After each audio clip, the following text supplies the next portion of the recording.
Tonight for Scotland and Northern Ireland. Here we've got areas of cloud returning. Some light rain first thing, not much. Most of the UK is going to be dry and the best of any brightness after a chilly start. England and Wales, plenty of sunny spells developing.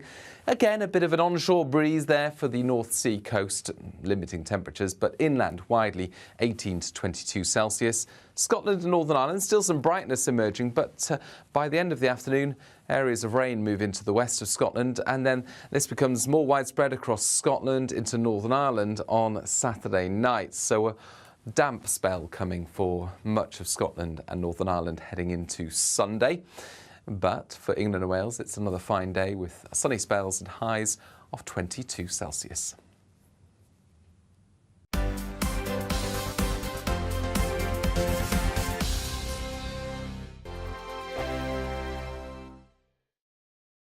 Monday to Thursday nights on GB News. At 6, it's Dubes & Co. 7 o'clock, Farage. At 8, join Jacob Rees-Mogg. And at 9, Dan Wootton Tonight, followed by Headliners. On TV, radio and online. This is GB News. First and foremost, I am a GB News fan, and I was before I was working here. Just love the fact that we're asking the questions that a lot of establishment media won't ask. With a bit of a twist, we not only want to inform you, but we want to keep you entertained. It's worth the drive because you get in and the team's all ready and waiting, they're itching to go, and it's a proper little family. GB News is the people's channel. It's the audience that makes the programme sing. We're giving our viewers and our listeners a voice. I see the thousands of your letters, tweets, emails, you name it, coming in. Britain is broken. How on earth did we get into this mess? But more importantly, how do we get out of it? The establishment had their chance. Now we're here to represent you. It's time for something different. It's time for GB News. I'm very patriotic. I believe in Britain. Our best days lie ahead. Britain's watching. Britain's watching. Join us here on GB News. The people's channel. Britain's news channel. Join me, Patrick Christie's, Monday to Friday, 3 till 6. We tackle the day's news agenda like you've never seen before. It's high tempo, high octane, the most controversial topics and the best guests. You will not be able to take your eyes and ears off it. I'm not afraid to ask the questions that you really want answered. 3 till 6 p.m, Monday to Friday on GB News, the People's Channel, Britain's news channel. GB News has its own late-night paper preview show, Headliners, where comedians take you through the next day's top news stories. You don't have to bother reading the newspaper, we've got it covered for you. Headliners, every night at 11 p.m, and repeated every morning at 5 a.m. We won't send you to sleep like some of the other paper review shows out there. GB News, the People's Channel, Britain's news channel. Start the day with GB News. We catch up on all the big stories you didn't hear the night before. And take a look at what the world's talking about this morning. That's right, Monday to Thursdays from 6 o'clock. It's Breakfast with Eamon and Isabel. Straight after breakfast, join us, Bev Turner and Andrew Pearce. We're going to take you through till noon. We'll be tackling the big topics of the day, including the things that the other channels just won't talk about. If it's happening here. Wake up to mornings on GB News, the People's Channel. Britain's news channel. I'm Jacob Rees-Mogg, the Member of Parliament for North East Somerset and a former Government Minister. For years, I've walked the corridors of power in both Westminster and the City of London. We need to have the arguments, the discussions on how we make it better. Crop failures, famine, war, suffering on a scale completely unimaginable. We are putting the cart before the horse. As Charles I said at the scaffold, he was the true defender of liberty. Yeah, I've completely derailed the conversation. Join me Monday to Thursday at 8 p.m. on GB News, Britain's news channel.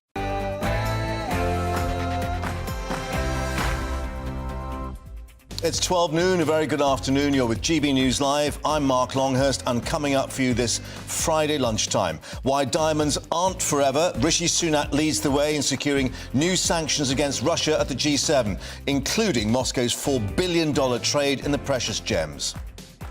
Police describe child sex attacks carried out by Timothy Schofield, brother of TV presenter Philip Schofield, as sickening, and praise his young victim for remarkable bravery in coming forward. We'll be live at Bristol Crown Court as he's jailed for 12 years.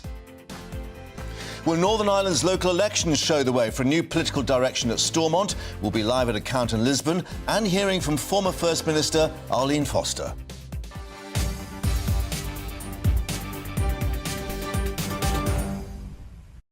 Also coming up, UEFA to launch an investigation into shocking scenes at West Ham's victory in the Netherlands over AZ Alkmaar. Home fans smashed through a security barrier and attacked family and friends of the West Ham players. More reaction coming up to that later. First, an update on all the latest headlines with Rhiannon.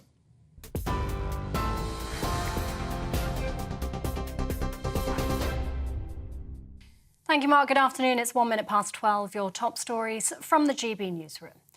The brother of TV star Philip Schofield has been jailed for 12 years for child sex offences. Timothy Schofield, who is a civilian police worker, committed 11 offences between 2016 and 2019. Outside Bristol Crown Court, Detective Inspector Keith Smith said the boy who was abused by the 54-year-old showed remarkable bravery. It's important to stress that before the allegations were made to the police in December, there were no prior complaints or allegations made about the defendant, and his former colleagues are horrified for the offences for which he's been convicted now. We want to be absolutely clear. We're on a mission to root out all of those who have betrayed the standards and the values we are committed to uphold. A 21-year-old man has pleaded guilty to plotting a gun attack at Speaker's Corner in London's Hyde Park. Edward Little was arrested last September while in a taxi carrying thousands of pounds of cash. Earlier this year, he denied preparing to commit acts of terrorism, but he's now changed his plea, admitting the charge at the Old Bailey. He'll be sentenced in July. Russian diamond imports to the UK are part of a new wave of sanctions against Moscow in response to the war in Ukraine. Prime Minister Rishi Sunak's in Japan for the G7 summit, where he announced copper, aluminium and nickel imports have also been banned. In addition, the UK is preparing new individual sanctions against 86 people and companies. Ukraine's President Volodymyr Zelensky is due to attend the gathering in Hiroshima this weekend. Meanwhile, the bombardment of his country continues, with Russia launching another airstrike overnight. Kyiv says 19 of the 28 drones and missiles were destroyed by anti-aircraft units in several regions. It's the 10th attack this month and the second in less than 24 hours. Guardrails will be put in place by the government to regulate the growth of artificial intelligence. The Prime Minister says laws need to be updated to keep up with the rapid advance of AI. It's after BT Group announced it's cutting up to 55,000 jobs by the end of the decade as it moves to automated services. Rishi Sunak says AI risks will be addressed during talks with world leaders in Japan. The UK's semiconductor industry is being given a massive funding boost. The government's promised a £1 billion investment over the next decade. The move's designed to reduce the country's reliance on China for essential microchip supplies. More than 6 million disabled people will receive a one-off cost of living payment of £150. The government says it recognises the extra costs often faced, such as care and mobility needs. The payment will be made from the 20th of June. Pensioners can also expect more financial support. They'll be given £300 later this year. The UK's leading ocean charity says Scotland's water companies must be more closely monitored. That's after the Marine Conservation Society found sewage had been dumped in the sea for 113,000 hours last year. Scottish Water says it remains committed to improving water quality and has pledged to introduce more than 1,000 new monitors by 2024. The government's set to miss its target for installing electric vehicle chargers at motorway services in England. The RAC claims just 27 out of 119 currently meet the target. The motoring body says fitting high-powered chargers isn't straightforward and it's urged ministers to make the process simpler. The government had pledged every motorway service would have at least 6 rapid chargers by the end of this year. And in Australia, a 95-year-old grandmother is in a critical condition after being tasered by police. They were called to a care home near Sydney after staff found the resident holding a steak knife. Police say they reacted after she refused to drop the knife. New South Wales Assistant Police Commissioner Peter Cotter says the incident's being investigated. At the time she was tasered, she was approaching police. But it is fair to say at a slow pace. She had a walking frame. Given what was before us at midday on Wednesday. This investigation was nominated as a level 1 critical incident. And police in the US state of Iowa have released dramatic footage of an officer clinging to the roof of a wanted man's car. Stop it! Stop the car! Stop the car! What started out as a traffic stop quickly escalated after the officer realised there was an arrest warrant against the driver. When he refused to get out of the car, the policeman climbed onto the bonnet to prevent a getaway. After clinging on for a good chunk of the police chase, he eventually lost his grip and broke his back. The footage was from 2021. It was released after the suspect was sentenced. This is GB News. We'll bring you more as it happens now, though. It's back to Mark.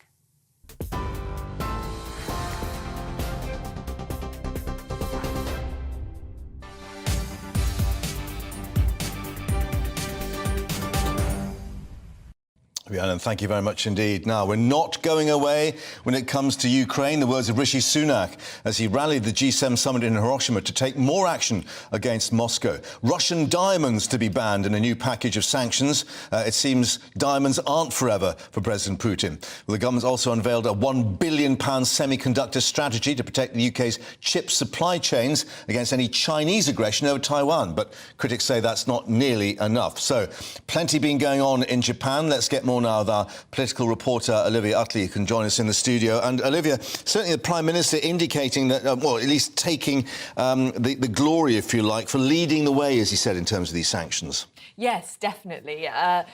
Britain's been very bold about leading the Western response to Russia in Ukraine. And Rishi Sunak, actually, it is quite bold what he's saying today, because there is a bit of disagreement in the G7 over how stringent the sanctions on Russia should be. So where Rishi Sunak has said that Britain is going to sanction Russian diamonds, the Belgian leader has said that he isn't particularly keen to do that in the near future. So Rishi Sunak is leading the pack here, but of course there'll be plenty of fallout back home when it becomes clear just how serious these sanctions are. Of course, lots of our most important metals that are used for plenty of our manufacturing come straight from Russia. Yes, because it's not just these diamonds, it's precious metals as well, copper, aluminium, all of these other things. So there could be a price to pay for this. Aluminium in particular. We import a lot of aluminium from Russia, and it's used in lots of our most vital manufacturing. So it'll be really interesting to see how that industry responds to Rishi Sunak's comments today, brave though they are. Yeah, and they want a strong image, of course, to present to Moscow. But there's one sort of little sequence of pictures that perhaps wasn't quite according to the script, with President Biden yet again seemingly showing his physical frailty. I don't know if we can actually bring the pictures in now, but this was ahead of, or the group shot the group photo, and of course he's going down this staircase, these steps, and yet again, wait for it, he's indicating that he's not that steady on his feet. So, I mean, these questions, the leader of the Western world, effectively, the G7, on show, is he really strong enough for a second presidential term? Well, exactly, and I think that's the question that quite a lot of politicians in the West will be asking themselves. And President Xi Jinping as well might be questioning whether Biden can really be the kind of hard man that he's presenting himself as. At the moment, one of the disagreements that's happening in G7 is over how far NATO and the West should go in its defence of Taiwan if indeed there is a Chinese invasion, as we think there might be at some point relatively soon. Yeah. And while the Japanese leader and Joe Biden are being very, very hawkish about it, some of the European leaders aren't quite so sure if now is the moment to sort of crack down on China. And seeing that sort of display of physical weakness from Joe Biden might embolden Xi Jinping a little bit. Yeah, could it be a diplomatic stumble as well as a physical one? But in terms of those preparations for whatever China might or might not do with Taiwan, we've got this announcement then on this £1 billion investment in our own chip sort of conduit, if you like, to actually keep supply going if anything does happen with Taiwan, which sounds a huge amount of money. But then you reflect that, in terms of the investment in the US, $50 billion, the EU, $43 billion. It's a drop in the ocean compared to what they're doing. Well, absolutely. And this semiconductors partnership, it sort of sounds a bit dry and technical, but it's very, very important because lots of almost all of these semiconductors, these vital microchips which are involved in the manufacturing of all our most vital products, are manufactured in both China and Taiwan. And if there is a Chinese invasion of Taiwan, then that supply chain would be completely decimated. So Rishi Sunak, understandably, is sort of singing from the rooftops about this new deal with Japan on semiconductors, but will it be enough? As you say, the US and the EU seems to be doing a little bit more to make sure that it's strengthened against the possibility of this collapsed supply chain. Yeah. Olivia, for that moment, thank you very much indeed. And of course, we'll continue to monitor those events in Hiroshima as the G7 summit continues. But let's speak now to the chief foreign commentator for the newspaper, Michael Day, who can join us. Michael, we're just wondering what the signals are for both Moscow and Beijing on this, particularly as they see the leader of the Western world stumbling down those steps. Well, I mean, I think we knew he's physically frail. We've seen it before. I think that the US administration would say Biden has led the Western world quite effectively. He's corralled the forces against Russia. And let's not forget, his predecessor, Donald Trump, in Helsinki in 2018, actually publicly said he would rather take Putin's side than the advice of his own security forces. So I think Biden has done some good and he has some credibility. Yeah, and we've got Sunak talking about Russia and Ukraine, but only yesterday we were led to believe that the whole impetus really was China and what they might do with Taiwan. So are they having to sort of look in two directions at once, if you like? Yeah, I mean, this is a very, very, you're right, it's a very interesting summit. I mean, there's so much going on. Zelensky, we now think, is going to pop up, rattling his tin. He needs money and arms. There's going to be possibly some very interesting meetings with people like Modi, who, of course, have yet to even condemn the invasion of Ukraine. So that's going to be interesting. With regard to China, I mean, the Taiwan problem is something that's in the back of everyone's mind, and America knows it might not be able to fight a war against Russia and Taiwan at the same time. So it's going to be there getting the Japanese. Well, we just learned that Japan is going to double, I think, its defense budget over the next 10 years. So Japan's stepping up to do its bit in the Pacific region. So it's a very interesting conference. But the world geopolitics are really very interesting at the moment. Yeah, and Zelensky, we understand, probably speaking to them on Sunday. I guess basically the top of the speech will be one letter and two numbers, F-16. He wants the jets from the Americans, isn't he? Yeah, this is another subject that won't go away. My feeling is that ultimately they will give them. Some people have said they don't need F-16s. I think Ukraine thinks it needs F-16s because there will come a point in this war probably when fighting goes from the trenches to the skies. And the F-16 is the fighter designed specifically to take on Russian forces. So Ukraine is very keen to get them. And there's a division in Europe about whether or not they should have them. It's been called a red line, giving fighter planes to Ukraine. But these red lines seem to always come and go. First it was the tanks, then it was the medium long-range missiles. So don't be surprised if eventually they do get the fighters they're asking for.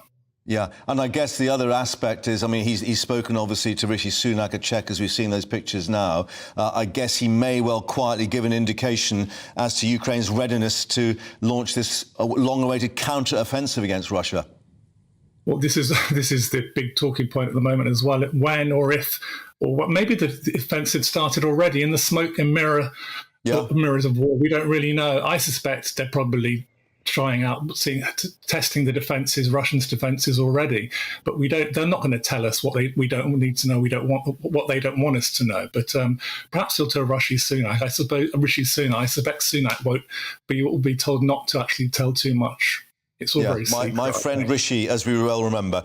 Michael, as ever, thanks for taking us through that. An interesting conference, of course, and our summit. We'll see what occurs in the next few hours, of course, with Zelensky already having arrived there in Hiroshima. Now, closer to get home, voting and counting underway in Northern Ireland for the local elections. They've been held roughly 2 weeks, of course, after England's to avoid overlapping with the King's coronation. Well, voters going to the polls to decide who will represent them on 11 councils across Northern Ireland. But the final results not expected to be confirmed until tomorrow at least. Now, in 2019... those elections, the DUP securing the highest number of seats, and is saying that this time that they'll be trying to hang on to those seats rather than gain new ones. Well, let's get the very latest now with our Northern Ireland reporter, Dougie Beatty, who's actually at one of those counts there at Lisburn. And Dougie, just to explain people, this is actually quite a convoluted process because of the proportional representation system there.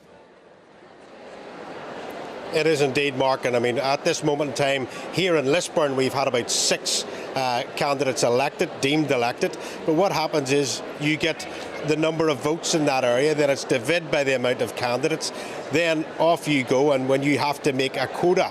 But if you're running 2 candidates, and this is where Sinn Féin are absolute masters at this, like them or loathe them, they are fantastic at this, is educating their voters how to have vote management. So in some areas, you will have 2 candidates running, you vote 1, 2 on the ballot paper, and then the same candidates in another area of the same constituency, you have running 2-1, the opposite way round.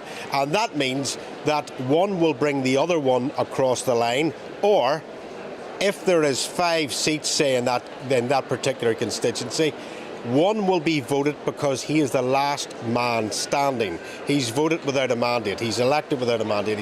He's in the door without the quota, sorry. So how that is happening is good vote management. Now, Sinn Féin have just had 2 in. A third one will come in Lisburn. That is a gain for them in Lisburn and Castlereagh, but that is at the loss of somebody else. That looks to be Pat Catney of the Social Democratic and Labour Party has about 935 votes, and what you then do is look at where his votes are going to come from to bring him across the line on a quota, because when you get to that quota, then the access or the surplus is then divided again 1, 2, 3, 4, 5, but it doesn't transfer at a full vote. So therefore, he is short, and if other nationalists haven't enough on their quota to bring him across the line, he could be in a real fight with the likes of the Alliance Party, and this is why I'm here at Lisburn Castlereagh, because this is a very new, young area with lots of mixed marriages, lots of good business in it. And the Alliance Party, if they're going to start taking seats anywhere, this is where they'll take them, and they will take them on those last seats standing. OK, well, you've explained why we won't know until tomorrow with all those processes going to and fro. But, of course, the key is, what's it going to tell us when all those votes are counted about the overall political complexion there, as, of course, they try and get Stormont back up and running? And is there a move to this centre ground of the Alliance Party? Well, I think the Alliance Party have learnt very well how to manage the vote. Their vote is definitely growing, but it's at the cost of the middle ground that's already there, the SDLP and the Ulster Unionist Party. The DUP, we're watching ballot boxes opening here, are holding their ground. They have 14 sitting councillors here. They will probably return 14 sitting councillors. The surprising thing for me this morning is local elections don't usually have a good turnout. They're usually in the 30s, 40%. Today, here in Lisburn, it's at 51%. In places like Black Mountain and Balmoral, it's up as nearly as far as 60% of the vote has turned out. So it will all sort itself out through the day, but it's looking like Sinn Féin will come back, DUP will come back. But if Chris Heaton-Harris is trying to push on someone, if the DUP come back with the same amount of votes or are still the biggest unionist party, his problem still is that they won't go back into government, and he has to bring unionism on board. Got a mandate for our position, so as you say, it has all a bearing on what may happen for Stormont. Dougie, for the moment, thank you for that. Back to you later. And also coming up, we'll have the views of former First Minister Arlene Foster. As those votes continue to be counted, we'll have a latest assessment. So stay with us here on GB News Live.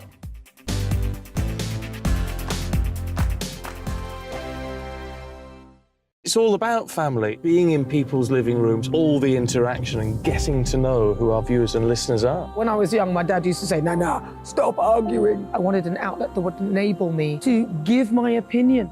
People are going through a really hard time right now, and I know that you don't feel like you're being listened to by the establishment. I came to GB News because it's the People's Channel, and I want the audience to have their say on the events of the day. We're dynamic. We do something different. Democracy shows that the wisdom of the nation is in its people.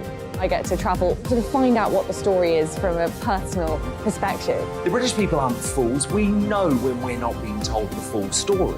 We've got to work out how Britain moves forward from this. It's the best country in the world. The establishment had their chance. Now we're here to represent your views. Britain's watching. Britain's watching. Britain's watching. We're proud to be GB News. The People's Channel. Britain's news channel. So Dubes & Co, we tackle the issues of the day with real, robust debate. Both sides of the fence, battling it out with me in the middle with my forthright opinions and views. And often really interesting things happen because you start with a position and then by the end of the debate you find actually, well, I might not have thought about that one. What we need in this country is 2 new political parties. You should maybe think about doing a 2024 calendar. I'm Michelle Dewberry and I'm keeping you company right through until 7 o'clock this evening. GB News, the People's Channel, Britain's watching. Join us every night on GB News at 11 p.m. for Headliners, which is 3 top comedians going through the next day's news stories, which is exactly what you need, because when the establishment has gone crazy, you need some craziness to make sense of it. So join us 11 p.m. every night on GB News, the People's Channel, Britain's news channel. Join me, Camilla Tominey, on Sunday mornings from 9:30, taking the politicians to task and breaking out of SW1 to see how their decisions are affecting you across the UK. Bursting the Westminster bubble every Sunday morning, only on GB News, the People's Channel. Britain's watching. I'm Andrew Doyle. Join me at 7 o'clock every Sunday night for Free Speech Nation, the show where I tackle the week's biggest stories in politics and current affairs with the help of my 2 comedian panellists and a variety of special guests. Free Speech Nation, Sunday nights from 7 on GB News, the People's Channel, Britain's news channel. I'm Mark White. As GB News Home and Security Editor, I cover those key issues that are so important to you. Our authorities, our communities doing all they can to combat violent crime. With the public services under unbearable strain, why are we still failing to control our borders? Defence, the first priority of any government, has been continually hollowed out. Can we trust our politicians to protect the armed forces? Join me, Mark White, on GB News.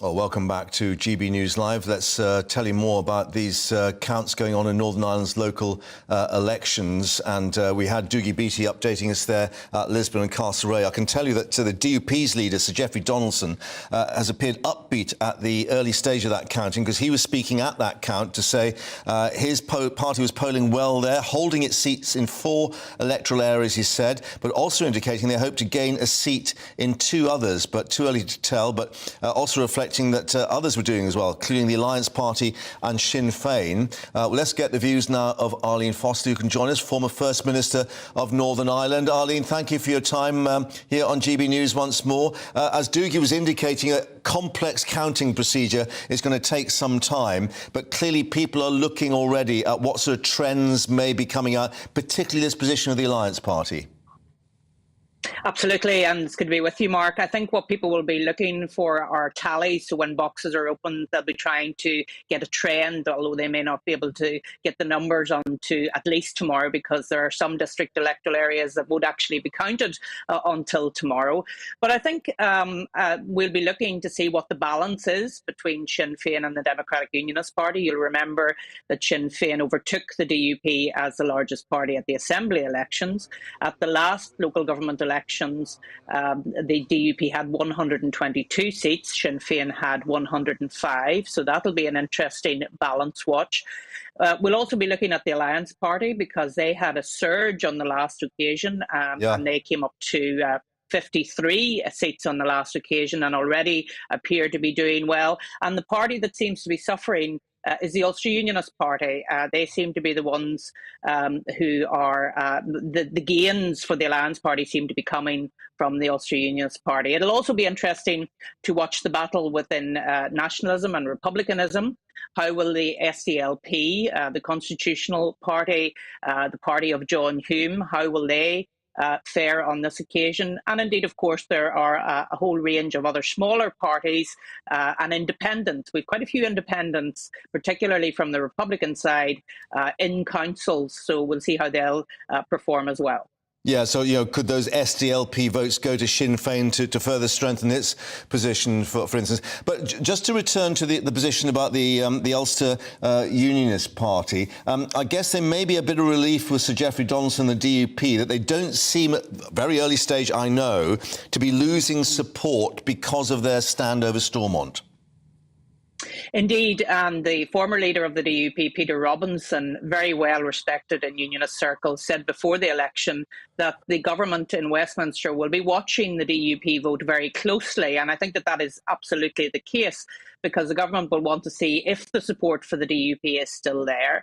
If it is still there, what does that mean then in terms of dealing with the issues around the Windsor Framework and the protocol?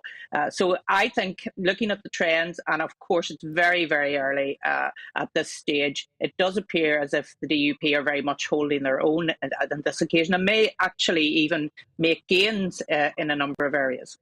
Yeah, and Dougie was also pointing out something which is interesting, and that is turnout. That it seems people do want their voices heard this time. Well, when I was reporting on the local government elections in England and the results were coming through of 30% turnout, I was thinking about the turnout in my own area. So in my area of Fermanagh and South Tyrone, for example, we usually turn out the highest turnout. So it could be anywhere in the 70s in an assembly election. Now, it's usually lower in local government. I would assume it'll be somewhere in the 60s, early 60s or late 50s. Yeah. And people like to have their voice heard, Mark, and I think that that's actually a good thing for democracy. Well, great to have your voice heard once more, Arlene. Thanks for joining us here on GB News. And, of course, we'll continue to monitor those results as they come in. Thanks very much indeed. Back to Dougie a little later at Lisbon, of course. Now, Timothy Schofield, brother of TV presenter Philip, has been sentenced to 12 years in prison for child sex offences. The 54-year-old, a civilian police worker, convicted of 11 offences against a teenage boy. Our South West reporter Jeff Moody is outside Bristol Crown Court, and certainly, Jeff, police giving their reaction afterwards, describing the crimes as sickening. Yes, absolutely. Well, in her sentencing today, Mrs. Justice Cutts said, "You exploited the victim's innocence for your own sexual gratification. It was wrong on every level for you to behave as you did. The victim felt forced to do what you wanted, trapped and unable to escape. You took away his ability to be the teenager he should have been, carefree, relaxed, happy. It is clear to me that you became utterly obsessed by him." Well, the victim, who can't be named for legal reasons, produced a statement in court that was read out in which he said that he is now numb to life. He said that before Tim was arrested, I felt I had no freedom. I often felt panic, stress and fear. I felt that I was trapped in a loop of fear and anxiety.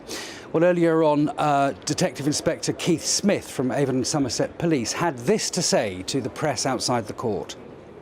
We want to be absolutely clear. We're on a mission to root out all of those who betray the standards and the values we are committed to uphold. The public must be able to trust the police, officers and staff, and protect that bond is our priority. Well, Timothy Schofield will now serve 12 years for 3 counts of causing a child to watch sexual activity, 3 counts of engaging in sexual activity in the presence of a child, 3 counts of causing a child to engage in sexual activity, and 2 counts of sexual activity with a child. And, of course, just to add the fact that police were reflecting that he was actually employed by the police force, effectively, when these offences took place. Well, yes, the police were very keen to stress there, weren't they, that people shouldn't be concerned, that the police do need to do a lot now to regain trust. He wasn't an on-the-beat officer. He worked in a civilian role. He was an IT technician, and they were very keen to point out that they had no knowledge whatsoever. He had no prior convictions. He wasn't on their radar at all whilst he was employed with Avon and Somerset Police. Jeff at Bristol Crown Court, thank you very much indeed for updating us on that. Thank you. Coming up here on GB News Live, UEFA launched an investigation after sickening violence against West Ham's players' family and friends in the semi-final victory in the Netherlands. We'll be telling you exactly what's happened and what UEFA can do about it. All that coming up in a moment. First, an update on the headlines with Rhiannon.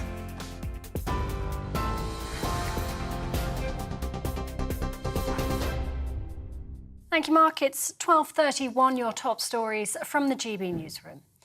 We start with some breaking news. The parents of a disabled teenager who were jailed for gross negligence manslaughter have had their sentences increased. Kaylee Titford, who was morbidly obese and bedridden, was found dead at her home in Newton in 2020 after suffering from an infection. Her mother, Sarah Lloyd-Jones, who admitted the charge, has had her jail term increased from 6 to 8 years. Her father, Alan Titford, who pleaded not guilty, will now serve 10 years. And in some other breaking news, a 35-year-old man has been jailed for 13 years and 4 months after being involved in the UK's biggest ever fraud sting. TJ Fletcher was the owner of iSpoof, a website which allowed criminals to disguise their phone numbers. The court said victims across the world were defrauded out of at least £100 million, with a minimum of 43 million from people in the UK.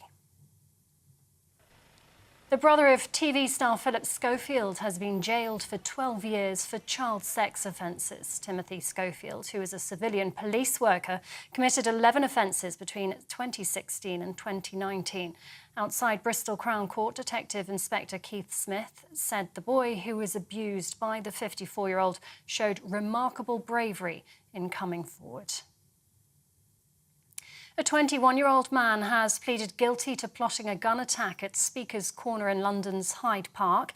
Edward Little was arrested last September while in a taxi carrying thousands of pounds. Earlier this year, he denied preparing to commit acts of terrorism, but he's now changed his plea, admitting the charge at the Old Bailey. And Russian diamond imports to the UK are part of a new wave of sanctions against Moscow in response to the war in Ukraine. The Prime Minister Rishi Sunak's in Japan for the G7 summit, where he announced copper, aluminium and nickel imports have also been banned. In addition, the UK is preparing new individual sanctions against 86 people and companies. TV online, DAB+ radio and on TuneIn. This is GB News. Don't go anywhere. Mark will be back with GB News Live in just a moment.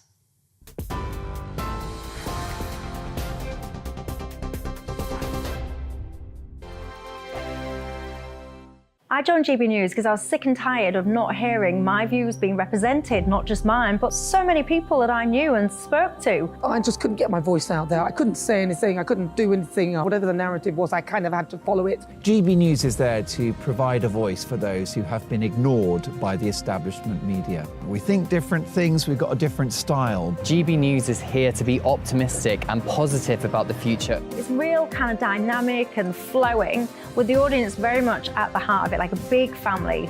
Here at GB News, we talk about the things that matter to you. Hearing the voices from right across our towns and cities, especially our towns. All sides of the argument represented with a heavy dose of opinion. We're on a mission here to make a difference. And the GB News family really is here for you, and whatever time of day you can watch or listen. Britain's watching. Britain's watching. We're proud to be GB News. The People's Channel. Britain's news channel. Westminster is going around in ever-decreasing circles, followed by the media. Britain is broken. How on earth did we get into this mess? But more importantly, how do we get out of it? Join me at 7 p.m, Mondays to Thursdays on Farage, here on GB News. We will have open, rational debate. We've got to work out how Britain moves forward from this. Join us here on GB News, the People's Channel. Britain is watching. You've probably seen politicians interviewed 1,000 times, but we do it differently. We find out who they really are, we don't shout, we chat, and hopefully we bring a bit of light, not just heat. Did you know Kate Moss? Apparently. Do you have a pair of jeans or a pair of jeans? No, of course I don't. What would I do with them? My friends are like, oh my God, what's she doing now? Join me every Sunday at 6 for Gloria Meets, only on GB News, the People's Channel, Britain's news channel. I'm Simon Evans. Join me on GB News for Headliners at 11 p.m. What's the scoop? I'll be joined by two of the country's top comedians. That's right. As we take a look at tomorrow's newspapers tonight. We're going to get into trouble. If it's a big story, we'll be covering it. Spill some tea on him. There we go. But we'll also have some fun. I wouldn't stick up a bank. My father didn't love me. So anyway, Headliners every night from 11 on GB News, the People's Channel, Britain's news channel. Monday to Thursday, 9 p.m. till 11 p.m. Join me, Dan Wootton. I'll bring you the sharpest takes and hottest debates. Do you not believe in prison? I don't believe in prisons. I'm completely stunned. I guarantee you there'll be no spin, no bias, no censorship. I actually was personally quite offended by it. And no reason to go to bed. So I guess they've always been quite woke. That's Dan Wootton tonight on TV, radio and online. Monday to Thursday from 9 p.m. till 11 p.m. on GB News, the People's Channel, Britain's news channel.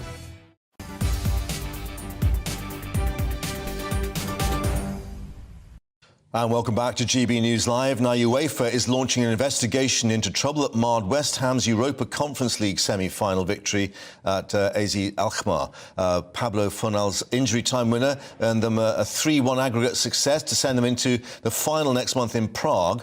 But a group of so-called ultras, black-shirted, hooded fans attempted to storm into the safe area reserved for friends and family of the West Ham players. That's behind the dugout there. And then some of the players actually tried to climb over the advertising hoardings in a bid to stop the trouble and to protect their loved ones. Well, sports journalist Ben Jacobs joins us now. And Ben, clearly a real worry for not just the clubs but UEFA as well, bearing in mind that there's going to be this final game in Prague. And I think it follows a bit of trouble at the London Arena for West Ham earlier.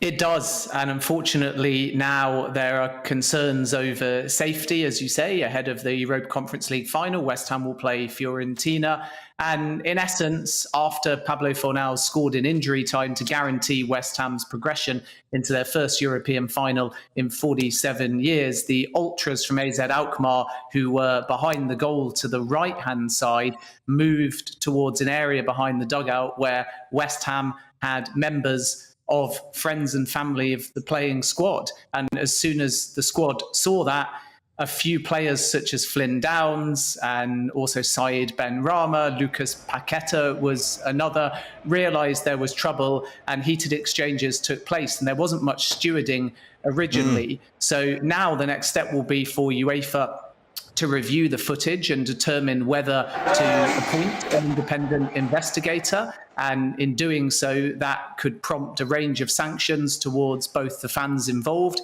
and also AZ Alkmaar. And then, as you say, they may also review the first leg where something relatively similar occurred, whereby there were AZ Alkmaar friends and family members who had an altercation with West Ham United supporters as well. So there's a fair amount of television.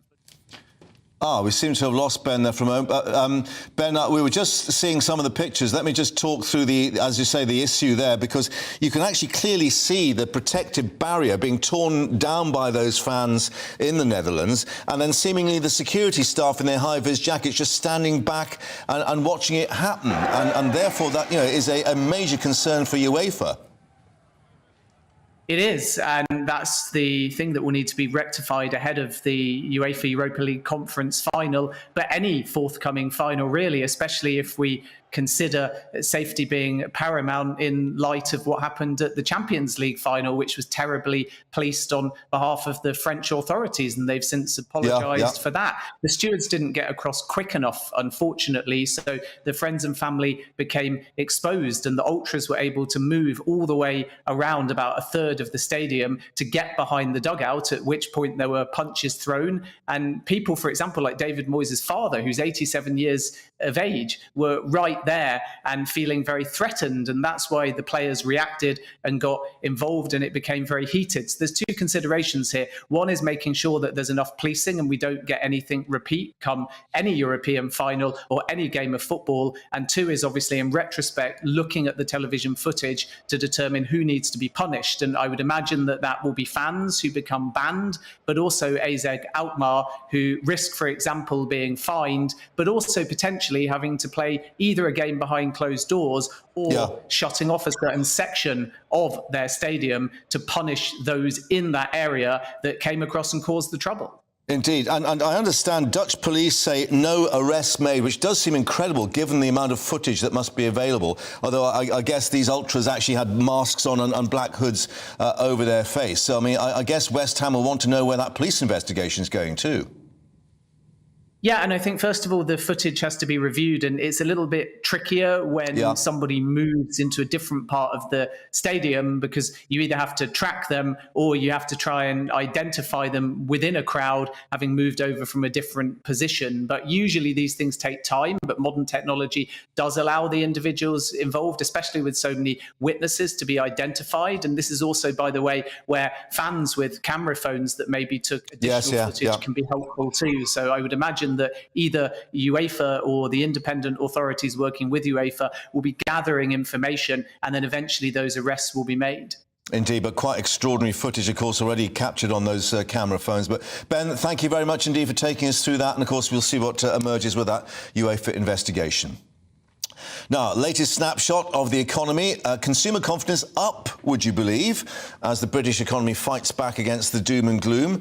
Chancellor Jeremy Hunt also now pledging £500 million to persuade the car maker Jaguar Land Rover to build an electric battery gigafactory in the UK. Of course, we've been discussing all those issues surrounding battery production and electric car production in the UK. Let's get more with our business editor, Liam Halligan, joining us with On the Money. First of all, how confident is the confidence? That's the key question, I guess. The research company JFK, Mark, they produce a consumer confidence index every month, and it's gone up from -30 to -27. Hurrah! But that sounds very low, but that's actually the highest it's been since Putin invaded Ukraine in February 2022. So British consumers think that inflation's coming down. They think interest rates will soon peak. They're sensing that at least some of these wage rises are being felt in their wage packets. Consider that back at the time of the Liz Truss mini-budget last September, this consumer confidence index was down at -49, so it's much better. I'm just going to break in. We've got a bit of breaking news coming in, Liam, back to you in a moment. But we're now just going to reflect on the result of that court case. Let's just hear what's being said here. Causing extreme distress and devastation to those affected, many of whom had their bank accounts emptied and their life savings stolen from them. This was a complex and challenging case, and I would like to thank the Metropolitan Police and the many national and international law enforcement partners who worked with the CPS to secure the evidence for us to present in court. We were able to show how Fletcher was instrumental in the setting up of the website and how it gave people the tools to defraud others. We will continue to work with investigators to prosecute the fraudsters who used the website, and we will be pursuing confiscation proceedings against Fletcher to recover the money he made from his criminality. We hope that this case will encourage all of those who think that they've been the victim of the fraud to report it to police or to actual fraud. Every report can help prevent another person become a victim and enable us to prosecute offenders. Thank you. Well, that was a statement at Southwark Crown Court there. It's following the sentencing of TJ Fletcher, who founded the iSpoof website, which basically was brought down in the UK's biggest fraud sting. He's been jailed for 13 years and 4 months. But just to reiterate, he conned victims out of more than £100 million, so jailed for more than 13 years. Fletcher, we were told, had bought a £230,000 Lamborghini, 2 Range Rovers and a £11,000 Rolex after making £2 million personally from this website. And of course, many people lost money. We'll have more reaction to that, but clearly indications they're asking for more victims to come forward to tell their story. I think we can now speak to Lisa Hartle, our London reporter, who's just following that case. And clearly, Lisa, they believe there may be more victims out there. I think actually... Our wider investigation into the suspected users of ice spoof continue. In the UK, we have now arrested 169 individuals, and we're gathering evidence against them. Work is ongoing to identify many more. This was the UK's largest ever proactive fraud investigation. I'd like to thank our partners who have assisted us, including the CPS, the City of London Police, the National Crime Agency, the Cyber Defence Alliance, international law enforcement, and many, many others. This operation was the first time we have proactively targeted fraud on such a large scale. Our proactivity to target cyber-enabled fraud in this way will continue. Thank you. Again, a quick bit of reaction there at Southwark Crown Court to that case. Just to remind you, the criminals had offered tools that allow them to disguise phone calls so they could appear to be from a trusted organisation such as a bank, so they could then empty their targets' bank accounts. So, as we were told, victims around the world defrauded of a total, at least, they say, 100 million, including £43 million from those in the UK. The website earning around £3.2 million in cryptocurrency Bitcoin, and the 2 million's lion's share, we're being told, ending up with this man, Fletcher, according to the prosecution. He pleaded guilty last month to 4 charges, including making or supplying articles for use in fraud and also transferring criminal property. The judge went in jailing him for a total of 13 years there at Southwark, saying, for all the victims, this has been a harrowing experience. But as we were hearing there, please now for more victims to come forward. More reaction on that as we get it. Liam, apologies for interrupting you, but huge figures there when they're talking about that fraud case. Sign of the times. Yeah, indeed. No bank or HMRC is ever going to ring you up and ask you for your details over the phone. Good point. And he was spoofing HMRC as well. Really, yeah. So, I mean, imagine the human misery that this guy has caused. So I hope he was pleased with his Lamborghini and of course, Rolex. whether in fact they'll get any kind of money back at the end of the day, that's the other issue. Anyway, we were talking about confidence in the economy. So consumer confidence is up. The GfK index, as a market research firm, it's gone up from -30 in April to -27 in May. That sounds gloomy, but it was -49 at the time of the mini-budget last September. So there are signs that the consumer's proving resilient as the feeling emerges that interest rates have peaked. Next week, of course, next Wednesday, you and I will be sitting right here talking about the brand new inflation number for April. We'll see what that is. It's going to be key, isn't it? Where it's going to come under double figures. It's going to be absolutely massive news, whatever it is. But also today, Jeremy Hunt, the Chancellor, he's ponied up £500 million, £500 million for Jaguar Land Rover, a British car maker, of course, but ultimately owned by Tata, the Indian company, conglomerate. And that's a combination of cash, lower energy costs, also upgrades to the site near Bridgewater in Somerset, near to Hinkley Point, where this gigafactory building batteries for electric vehicles is proposed. Tata are basically gaming the British and the Spanish governments. Where are we going to put who's going to come first? Who's going to come up with the biggest package to help us? So it seems, for now at least, that the British have prevailed with this £500 million, £500 million package to a massively profitable car maker to build a gigafactory in the UK. So then they build cars near to the gigafactory because you can't transport these batteries. Does that actually buy you a gigafactory, though, even though it's a huge amount of money? Well, the gigafactory that's proposed in Camas near Blythe in the northeast, they're looking at least £1, maybe £2 billion. So it will certainly be a sweetener. You know, £500 million is serious money. But we have to also consider, Mark, the British government's commitment to electric vehicles in general, given what's called range anxiety. There were some numbers out from the RAC today, and we can put them up on a graphic here. The government has a target that there should be at least 6 rapid chargers at each service station in the UK by the end of this year. RAC says at 77% of sites, they're on course to miss that target by the end of the year. So that's pretty bad news. There are charging points across UK service stations, if we can change the graphic again, for 682 cars. And guess how many EV cars there are in the UK? 760,000. That's going to be a long queue at the motorway. That's where the range anxiety is coming from. And is this, again, you know, the critics say the government's been asleep at the wheel over the whole issue of electric car production, the battery issue that we've been talking about a couple of days ago, and this infrastructure, then the charging infrastructure as well. Look, electric vehicles, they're very fashionable, but there is a sense that, is this the right technology? Civil servants have backed them, Whitehall's backed them, but if you look at what's actually going on among car makers, while they're converting to EV, there are other technologies coming through, not least hydrogen. And there's another area where the government's sort of industrial policy, if you like, intervention to steer the commanding heights of the economy is also being questioned today, because the government's finally unveiled, after 2 years, its strategy on manufacturing semiconductors. Semiconductors are the important chips, if you like, in cars, in fridges, in washing machines, in all kinds of electric manufacturing. The government's committed £1 billion today over 10 years of investment, but compare that to what's happening in the US. The US has pledged £42 billion of investment in its semiconductor industry over the next decade. The EU has got a plan to invest £37 billion.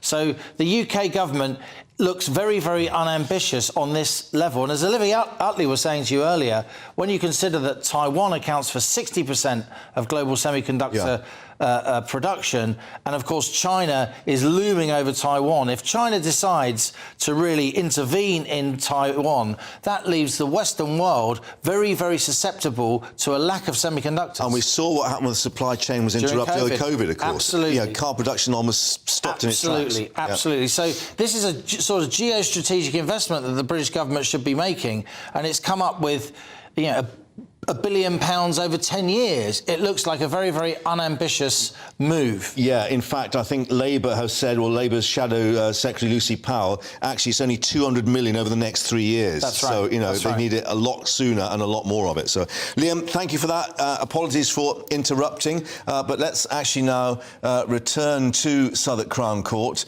and we can actually get more with Lisa Hartle there, who is our correspondent who's been following this case. And certainly, Lisa, from what we were hearing there, they believe there may be other victims out there that they want to come forward.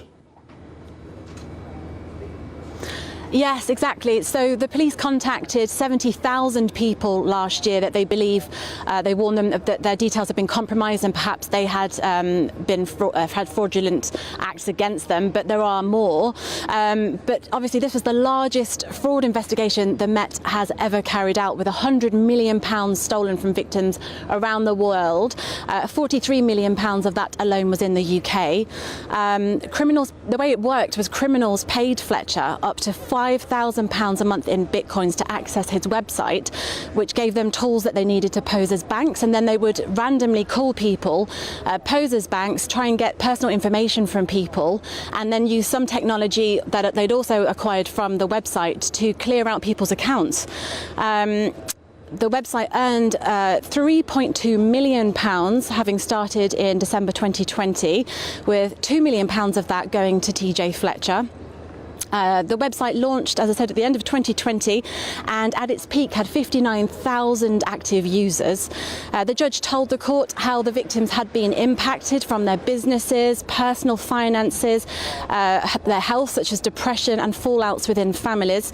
The judge also told Fletcher, who has 18 previous convictions for 36 offences, he didn't care about his victims. The late expression of remorse is regret for being caught rather than empathy for your victims. And in terms of what he did, then I think he bought, what, a Lamborghini, 2 Range Rovers, a Rolex watch, basically just feathering his own nest after wiping out people's accounts. But, of course, the other worry is the ease with which they were able to do this. Yeah, exactly. And as we heard from the police there, they've arrested 169 individuals, but they're working, as we saw there, there was thousands of people using the website. So there's a lot more work. They said that the work is ongoing to try and catch more people that actually use the website to fraudulently take all this money from people around the world. OK, Lisa, at Southwark Crown Court, thanks very much indeed for updating us on that. Just to remind you that TJ Fletcher there jailed for 13 years and 4 months at Southwark Crown Court. Now, we incorrectly said that Zelensky was actually arriving in Hiroshima for the G7 summit, but he's still in Jeddah at the Arab League summit. He's due to arrive in Japan on Sunday. Well, at that summit in Jeddah, Syria's President Bashar al-Assad also attending. And Zelensky tweeted earlier, the Kingdom of Saudi Arabia plays a significant role. We are ready to take our cooperation to a new level. Well, that's ahead of the G7 leaders summit in Hiroshima at the weekend, which Zelensky is also due to attend. Let's just hear what he's having to say at the moment. Mustafa Dzhemilev, the leader of the Crimean Tatar people, one of the indigenous peoples of Ukraine, whose home is Crimea, the center of Muslim culture in Ukraine. For centuries, the Crimean Tatar have been and should remain an integral and strong part of the Muslim community of the world. But Crimea was the first to suffer from the Russian occupation. And until now, most of those who are subjected to repression in the occupied Crimea are Muslims. We already have a positive experience with Saudi Arabia regarding the release of our people captured by Russia. We can expand this experience. And even if there are people here at the summit who have a different view on the war on our land, calling it a conflict, I'm sure that we can all be united in saving people from the cages of Russian prisons. Unfortunately, there are some in the world and here among you who turn a blind eye to those cages and illegal annexations. And I'm here so that everyone can take an honest look, no matter how hard the Russians try to influence. There must still be independence. And I want to thank Saudi Arabia. I want to thank the majority of you for supporting firm international positions and the UN Charter. Dear participants, your people have already seen that Ukrainians are people of peace, of real peace. In 2021, we made a priority. Ukraine opens to your people and the people of Saudi Arabia and United Arab Emirates, Oman, Bahrain, Kuwait got to know Ukraine. And I'm happy that your tourists were able to see the splendor of spring in our capital, in Kiev, and the majesty of the Carpathian Mountains. I believe that one day your people will come back also to see our Crimea, Ukrainian Crimea, free from Russian occupation and humiliation. Our relations are also tied by the education of tens of thousands of Arab students in our universities every year. And it really is an honor for us that children from Morocco, Egypt, Jordan, Iraq, Lebanon, Algeria, Libya, and Tunisia went to Ukraine for education. With you, we fulfilled one of the most honorable tasks in the world, food security. Ukraine traditionally supplies your countries with wheat and other agricultural products. We were glad to welcome the investments of the Arab nations, as well as the investments of Qatar in the port infrastructure. First, the pandemic, and then a more terrible virus, the rabies of aggression, hit these and our other normal relationships. And I'm more than sure that none of you will agree to surrender a third of your country to the invaders. And I'm more than sure none of you would watch without a fight how foreigners steal the children of your people. Hundreds of thousands of our children are deported to Russia, separated from their relatives. And there in Russia, they are trying to teach our children to hate their natives. And I'm more than sure that So this is President Zelensky speaking at the Arab Summit in Jeddah, which is a very interesting perspective. He's spoken there about Crimea and emphasising the importance of the Muslim population and its place in the Muslim world. But let's reflect that we have Bashar al-Assad from Syria attending this conference, who has been supported, of course, by Russia. Russia supplying the weapons for Bashar al-Assad to carry out his war, with at least 500,000 Syrians having been killed in that civil war. But Zelensky indicating that he believes there is support from the Arab world in his fight against Russia. So let's reflect that he will be on his way to the G7 summit in Japan shortly, due to arrive there on Sunday. It's 1 o'clock. You're with GB News Live. I'm Mark Longhurst. Also coming up for you, diamonds aren't forever, as Rishi Sunak leads the way in securing new sanctions against Russia at that G summit, including Moscow's $4 billion trade in those precious gems. Well, Northern Ireland's local elections show the way for a new political direction. We're live at the Count in Lisbon and also hearing from political leaders. Police describe child sex attacks carried out by Timothy Schofield, brother of TV presenter Philip Schofield, as sickening, and praise his young victim for bravery in coming forward. We're live at Bristol Crown Court after he's jailed for 12 years.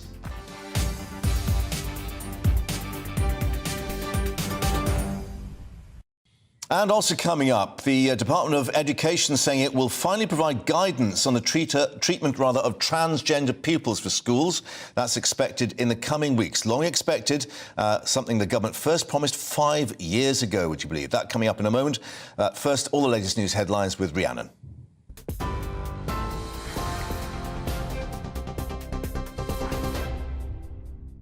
Mark, thank you. Good afternoon. It's 1 minute past one. Your top stories from the GB newsroom. The man behind a website which was used to con victims out of more than £100 million has been jailed. TJ Fletcher was the founder of iSpook, which was brought down last year in the UK's biggest fraud sting. The site allowed criminals to appear as if they were calling from official firms like banks to steal money from their accounts. The 35-year-old's been sentenced to 13 years and 4 months in prison. The Deputy Crown Prosecutor, Kate Anderson, says authorities are still chasing those who used the site. We were able to show how Fletcher was instrumental in the setting up of the website and how it gave people the tools to defraud others. We will continue to work with investigators to prosecute the fraudsters who used the website, and we will be pursuing confiscation proceedings against Fletcher to recover the money he made from his criminality. We hope that this case will encourage all of those who think that they've been the victim of the fraud to report it to police or to Action Fraud. Detective Superintendent Helen Rutz from the Met Cybercrime Unit says it was obvious he didn't care about the harm he was causing. By creating iSpoof, Fletcher enabled a gateway for thousands of criminals to defraud innocent victims out of millions of pounds. Before it was shut down, iSpoof was constantly growing, with 700 new users registering every week, and it was earning £80,000 per week. Fletcher was leading an extravagant lifestyle, benefiting from the profits, having no care for the misery he was responsible for. The parents of a disabled teenager jailed for gross negligence manslaughter have had their sentences increased. Kaylee Titford, who is morbidly obese and bedridden, was found dead at her home in Newton in 2020 after suffering from an infection. Her mother, Sarah Lloyd-Jones, who admitted the charge, has had her jail term increased from 6 to 8 years. Her father, Alan Titford, who pleaded not guilty, will now serve 10 years. The brother of TV star Philip Schofield has been jailed for 12 years for child sex offences. Timothy Schofield, who was a civilian police worker, committed 11 offences between 2016 and 2019. Outside Bristol Crown Court, Detective Inspector Keith Smith said the boy, who was abused by the 54-year-old, showed remarkable bravery in coming forward. It's important to stress that before the allegations were made to the police in December, there were no prior complaints or allegations made about the defendant, and his former colleagues are horrified for the offences for which he's been convicted now. We want to be absolutely clear. We're on a mission to root out all of those who betray the standards and the values we are committed to uphold. A 21-year-old man has pleaded guilty to plotting a gun attack at Speaker's Corner in London's Hyde Park. Edward Little was arrested last September while in a taxi carrying thousands of pounds worth of cash. Earlier this year, he denied preparing to commit acts of terrorism, but he's now changed his plea, admitting the charge at the Old Bailey. He'll be sentenced in July. Russian diamond imports to the UK are part of a new wave of sanctions against Moscow in response to the war in Ukraine. The Prime Minister Rishi Sunak's in Japan for the G7 summit, where he announced copper, aluminium and nickel imports have also been banned. In addition, the UK is preparing new individual sanctions against 86 people and companies. Ukraine's President Volodymyr Zelensky is due to attend the gathering in Hiroshima this weekend. Meanwhile, the bombardment of his country continues, with Russia launching another airstrike overnight. Kyiv says 19 of the 28 drones and missiles were destroyed by anti-aircraft units in several regions. It's the 10th attack this month and the second in less than 24 hours. The UK's semiconductor industry is being given a massive funding boost. The government's promised a £1 billion investment over the next decade, which it says will create more jobs and opportunities. The move's designed to reduce the country's reliance on China for essential microchip supplies. Science and Technology Secretary Chloe Smith says it'll also help guard against supply chain issues. This is not a small investment. This is the right investment for the United Kingdom, and it's building on our strengths in R&D, in IP, in design, in compound semiconductors, and that's why I'm here in South Wales today. And it's doing that to look at the next 20 years' worth of how we grow that industry, how we help guard against supply chain disruptions, and how we protect our national security. And environmental campaigners are taking the Scottish Government to court over its authorisation of fishing practices. Open Seas claims the licensing of scallop dredging is trashing the seabed and is accusing ministers of regulatory negligence. The charity will argue that using fishing methods involving metal rakes and weighted nets is unlawful and causes damage to marine habitats. The Scottish Government's declined to comment. This is GB News. We'll bring you more as it happens now, though. It's back over to Mark.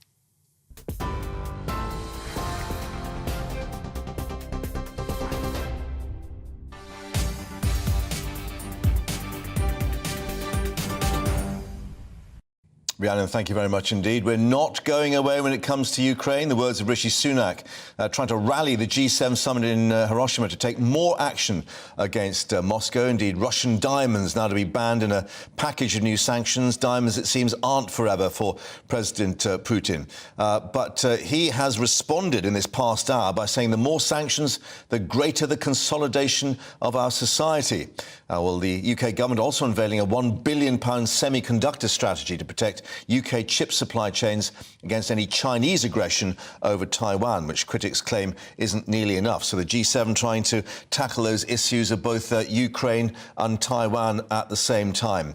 But let's speak now to our political reporter, Olivia Utley, who joins us in the studio. Because, Olivia, in this past couple of minutes, we've had Zelensky speaking at this Arab summit in Jeddah. Quite extraordinary, really, because it's the first time that we had Bashar al-Assad from Syria attending, supported by Russia in his own country, where 500,000 Syrians at least have been killed in the conflict there. And yet Zelensky is trying to relay this message about protecting civilians, protecting sovereignty and so on. Yes, Zelensky's surprise visit to the G7 has been sort of awkward on all sorts of fronts. It's very awkward, of course, that Saudi Arabia has been very supportive, really, of Russia throughout this whole process. And then to have Zelensky there stopping down on his way to Japan is pretty tricky to watch. There's also the issue that he is about to come face-to-face, Zelensky, for the first time with the leaders of India and of Brazil. At the G7. At the G7, sorry, rather than where he is now. Who haven't been supportive of Ukraine at all. Another complicating factor is that we've just had this statement, for a united statement from the G7 leaders on the sanctions that they're going to impose on Ukraine. But if you look at what isn't there rather than what is, the G7 leaders had previously committed to blocking off routes of energy supply that the Kremlin had previously shut down when they were weaponizing energy. The G7 said that they were going to block off those energy supplies to sort of serve Russia right for blocking off the energy in the first place. They've now watered down that commitment and are now just saying that they won't let Russia weaponize energy again. And Zelensky will see that and will think, hey, are they backsliding on what Yeah, so he'll want to place? stiffen resolve, perhaps. Absolutely, but, I mean, he's holding their feet to the fire. Yeah, I mean, Sunak certainly indicating his belief that UK's leading the way in terms of these sanctions, and I think obviously Russian diamonds are the latest to go on the list. Putin seemingly sort of brushed that aside. However, one wonders what the position of the United States is when we've got these extraordinary pictures in terms of trying to show a strong front of Biden. I think we can bring these pictures now as he's walking down a staircase, heading to the group school photo, as it were, and yet again taking a physical stumble as he goes down those steps. And one wonders, you know, is this going to be seen yet again as a diplomatic stumble as we try and show this united strong front against both Russia and China? Well, yes, exactly. And there is some disagreement, again, within the G7 over how stringent to be in trying to prevent the Chinese invasion of Taiwan, which many foreign policy experts believe is imminent. And it sounds as though there's some disagreement between Japan and America, who think it should be the West's uppermost priority, making sure that this doesn't happen, or at least mitigating against the fallout that it would cause. And the European countries, led by President Macron, who has said that this isn't our conflict to get involved in. And of course, if Xi Jinping is supposed to be afraid of the China hawks, as it were, Japan and the US, then these images of Biden's physical weakness, if you like, will perhaps embolden the Chinese president. Yeah, we also saw Sunak right at the end there with Ursula von der Leyen, and one wonders, you know, what weight he does carry as an international statesman. He's fairly new to the scene, and clearly he's saying that we're leading the way, but, you know, can he persuade others to really stiffen things, bearing in mind all these difficulties outlined and concerns about how far they take things against Russia? Well, yes, and already the Belgian president has said that he won't sanction diamonds, which is what Rishi Sunak has promised Antwerp to do. Antwerp going, for instance. Yes. Yeah. So the Prime Minister sort of claims to be leading the way. Well, that's all very well, but it probably won't play that well back home if the international community doesn't follow in Sunak's lead. And then we face all sorts of problems here in the UK because lots of our aluminium, for instance, is imported from Russia, and we need that aluminium for many of our vital manufacturing sectors. So it's all very well sort of being the strongman on the global stage this week, but how it plays back home in the coming months is another story. Yeah, well, we'll continue to monitor that. Of course, Zelensky due, I think, on Sunday for those talks. But, Olivia, thank you very much indeed for the moment. And, of course, we'll update you as we get more from Hiroshima. Well, there's counting of the votes underway in Northern Ireland for these crucial local elections, which have been held roughly 2 weeks, of course, after England's, all to avoid overlapping with the King's coronation. But the voters going to the polls to decide who will represent them at 11 councils across Northern Ireland. The final results not expected to be confirmed until tomorrow. But in 2019, those elections, the DUP securing the highest number of seats. Analysts saying that this time they are still hoping to save seats rather than gain any new ones. So clearly there'll be much concentration on what the political makeup is after this latest vote. Let's get more now with our Northern Ireland reporter, Dougie Beatty, who's at one very important count in Lisbon there, Dougie, because it might be a bellwether as to how the political grounds are shifting. Exactly, Mark, that is quite true. And it's strange here. We spoke about Sinn Féin's management of the PR vote. They've actually picked up another seat here. They entered with 2. At the moment, they've 3. I would say they will leave this election with 4 seats on Lisburn and Castlereagh Borough Council. That is one heck of a gain for Sinn Féin in particularly difficult areas, and they are managing their vote very, very well. A mismanagement of the vote for the Alliance Party. Former chairman of the Alliance Party, Steve Martin, was excluded because he didn't make the quota with only 856 votes, but his running mate nearly had about 1,200 votes.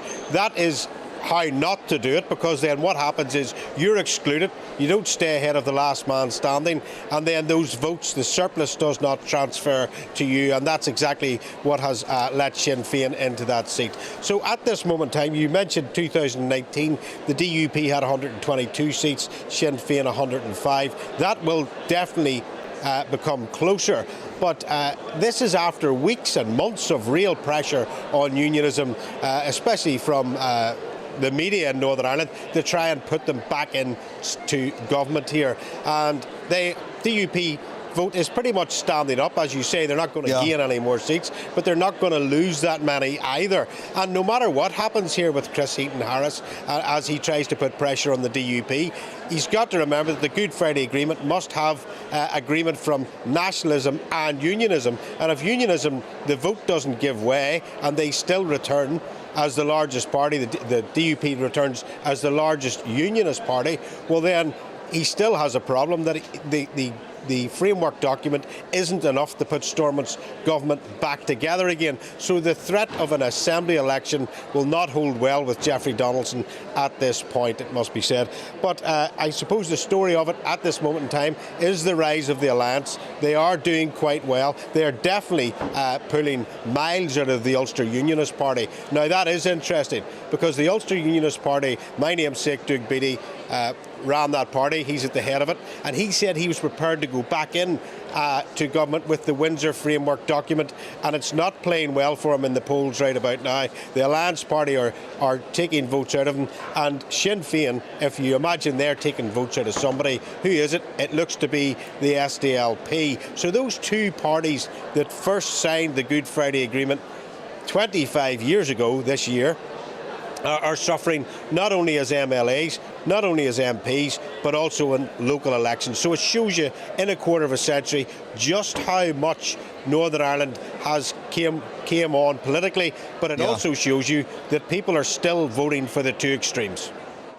OK, so, I mean, taking all this in, because, you know, the expectation may have been that the Alliance Party was going to get this centre ground and come in between DUP and Sinn Féin. And, of course, there were analysis then as to what it would mean for Stormont. At the moment, it's still pretty unclear. There is no major drive to get the alliance through, it seems. Well, that's the whole point. Even if the Alliance went into second place, the Alliance Party in Stormont, 70% of the time, they vote along with nationalism. So unionism still has to come in and to make that agreement work. It has to be acceptable to them all. And the problem is unionism is not happy with the framework document. And in fact, the very fact that Dougie Beatty said he would go back in, and it looks as if he is being pulled apart in the polls right now, would strengthen Jeffrey Donaldson's resolve out of the DUP not to engage, because that looks to be a bad road. Yeah, OK. Dougie, thank you for that at that count. And back to you, of course, as the votes still are being assessed because of that very complex PR arrangements, proportional representation, if I can spit it out. More from you a little later. But let's speak now to journalist Amanda Ferguson, who is in Belfast for us. Amanda, thank you for your time. And, of course, this is that first major test since the Assembly elections and the background of Stormont. What are journalists there making of what we've learned so far? Well, it's early days, and this is a two-day count, so we're not going to get the lie of the land until later this evening, and then the final results will come in on Saturday night. But the expectation is that Sinn Féin is likely to emerge as the largest party of local government, that the DUP will still be the largest party of unionism, and that there will be growth for Alliance and some damage to some of the smaller parties. So it doesn't really change much, but it's a verdict perhaps on what's been happening politically over the last year or so. Yeah, but what we do know is that turnout actually is pretty significant in some areas, that people do want their voice heard. Yes, that's right. The history of voting in Northern Ireland, it's a strong turnout, usually in comparison to other regions.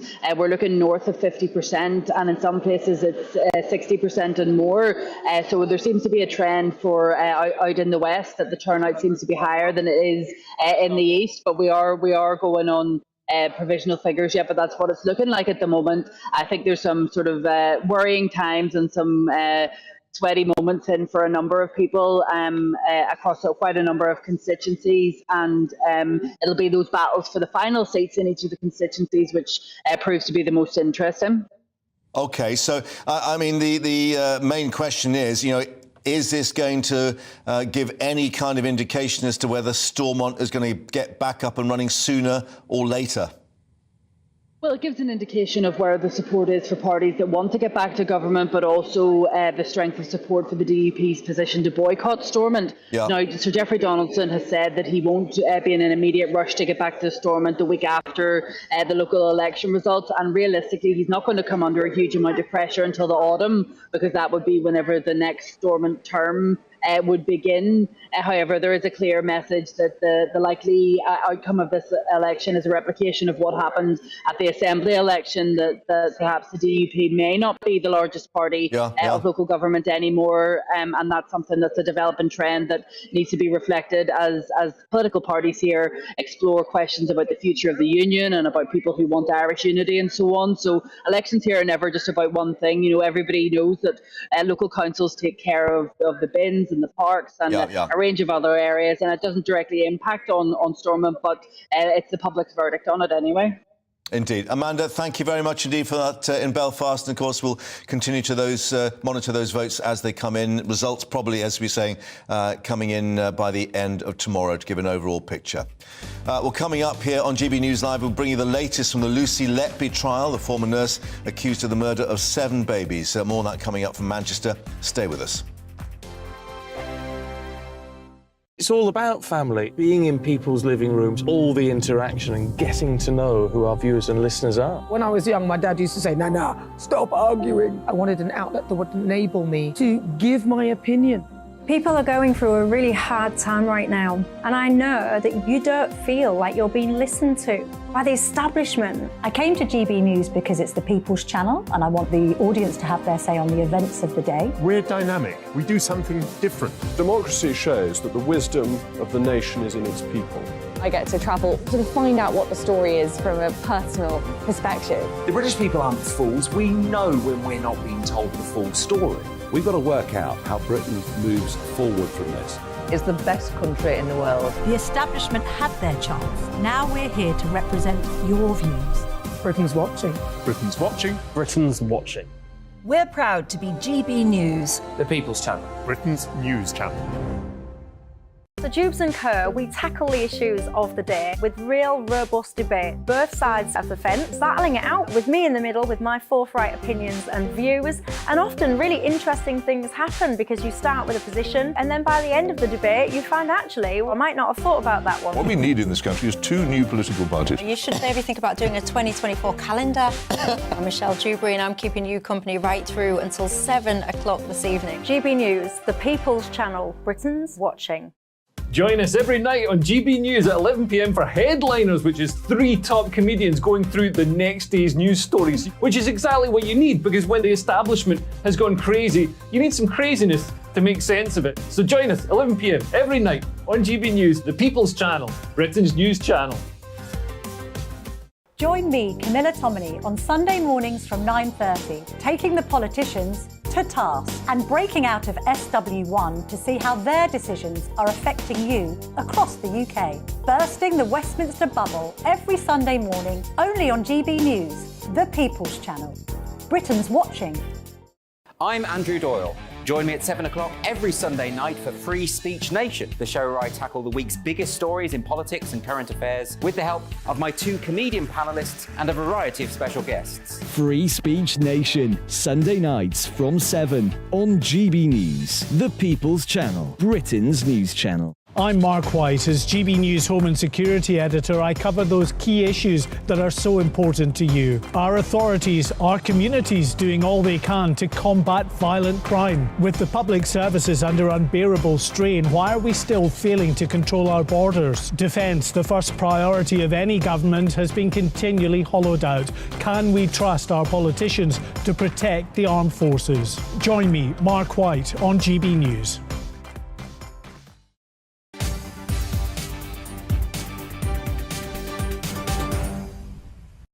Now, let's take you to space and beyond, the final frontier and all that. A Falcon 9 rocket, no less, topped with 21 satellites for the companies Iridium and OneWeb, scheduled to lift off from the Vandenberg Space Force Base in California at exactly 2:19 UK time, we're told. We keep the clock ticking on that as we have a countdown, but it will actually be the second launch of the day, because earlier today this happened. A SpaceX Falcon 9 rocket launching another batch of 22 second-generation Starlink V2 mini internet satellites. Of course, you knew that already, didn't you?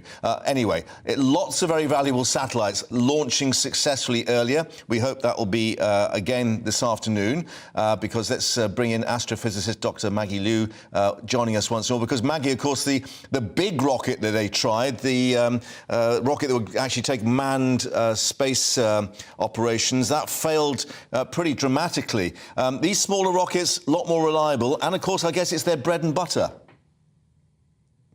So I wouldn't say that the Starship rocket was a complete failure, and actually in their eyes it was actually a huge success, because they just wanted to clear the launch pad intact, and they had this structure. It wasn't destroyed. They can use it again. There was some damage to the concrete, and they'll have to fix that and implement new features in to deal with the huge amount of thrust that Starship has in a future launch once it's approved. But in their eyes, it was a success because it was able to clear the launch pad. Yeah, the other bit blew up in mid-air, though, didn't it? Which wasn't very helpful. Of course, it did blow up in midair. It was in an uncontrolled spin, but this was the first time that they actually tried the entire system, and it is a very ambitious project. It's a massive rocket. It was the most fuel that anyone had tried to launch into space, and it's the first fully reusable rocket. So if and when it works, this is going to be a huge game changer in space. Yeah, I think with this Falcon 9 rocket, again, the sort of launch section or goes back down into the Pacific Ocean and can be used again. So this is all part of this commercial model, of course. But just to return to the question there, I guess they need these satellite launch sort of programs to go ahead to actually get the money to go for the bigger projects as well. That, you know, they've got to make it pay for itself. Yes, absolutely. The more frequent we have space launches and the more research that we do into it, the cheaper space will become. And that will allow us to go to places like the moon and Mars and beyond. I wanted to mention about the Falcon 9 rocket. That rocket isn't fully reusable. It has 2 stages, and only the first stage is reusable. And we see that land on the sea, but the second stage, that's not reusable. So it's not a completely reusable rocket. It's kind of like what if we built a car and we just used part of it, and then every time we took a journey, we had to rebuild part of it. And obviously, this takes a lot of time and a lot of money. So if we can have a fully reusable rocket, that would be the ideal situation. Sounds a bit like my old Mini. However, let's actually ask the question, is there still a unease, if you like, at all this relying on the whims of one man, Elon Musk, and it being a commercial operation, rather than it being like a state-sponsored effort with NASA when we saw the moon launches, for instance? No, absolutely not. I think, obviously, getting collaboration between countries to make space accessible is great. It allows us to have more funding. But when you take it into the private sector, the private sector allow us to make more risks. They're not afraid to launch like Starship and assume that it might explode, but go for it anyway, just to learn. And from that experience, they did learn. OK, although obviously no one on board, which might have been slightly more difficult. But Maggie, thank you for that. And as we say, the next launch at 2:19, we'll hopefully carry that live here on GB News, have all that coming in from California. For the moment, thank you very much indeed. Now, the trial of former nurse Lucy Letby, who's accused of the murder of 7 babies and the attempted murder of another 10, has continued today, the former nurse being cross-examined by the prosecution. Yesterday, Letby, who denies all charges against her, named a gang of 4 consultants, she said, who she claimed had blamed her for the death of the babies in order to cover up failings at the Countess of Chester Hospital. Our North West of England reporter Sophie Reaper joins us now from Manchester Crown Court. And Sophie, what have we been hearing today?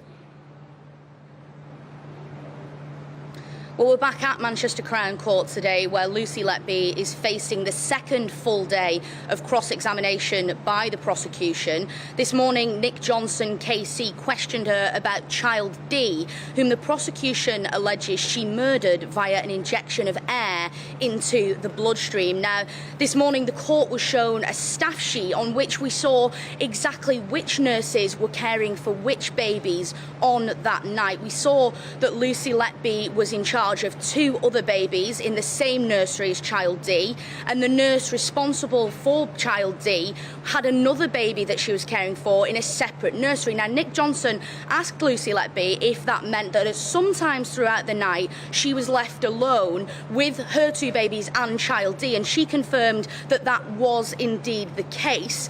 We were also shown a string of text messages between Lucy Letby and an off-shift colleague, which happened just hours after the death of child D. Now, Lucy Letby initiated the conversation by saying, "We had such a rubbish night. Our job is just far too sad sometimes."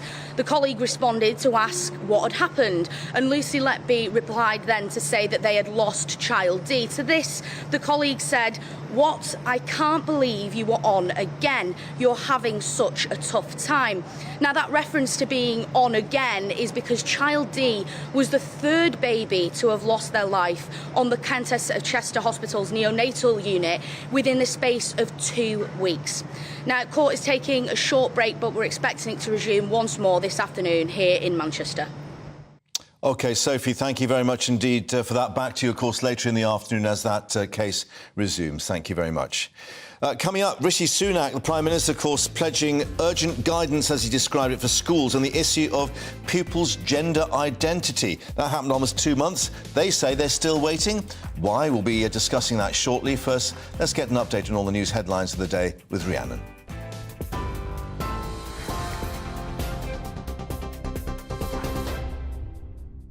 Mark, thank you. It's 1:31, your top stories from the GB newsroom. The man behind a website used to con victims out of more than £100 million globally has been jailed for 13 years.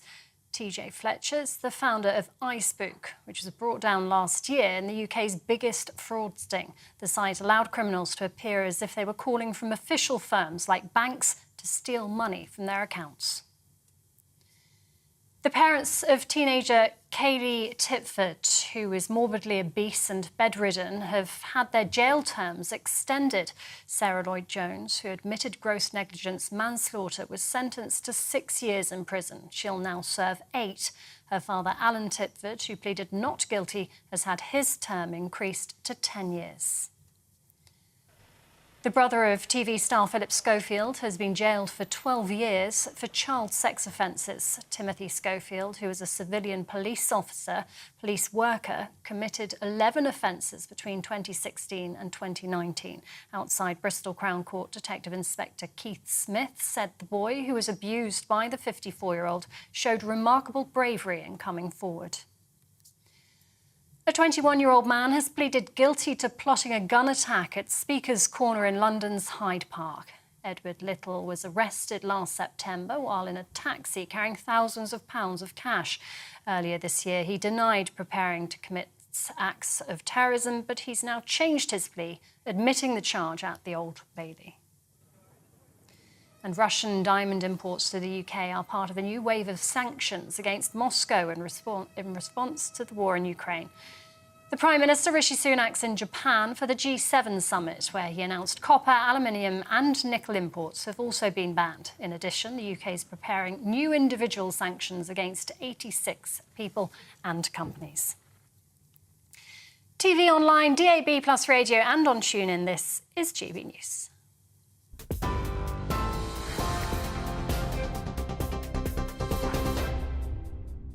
Direct Bullion sponsors the Finance Report on GB News for gold and silver investment.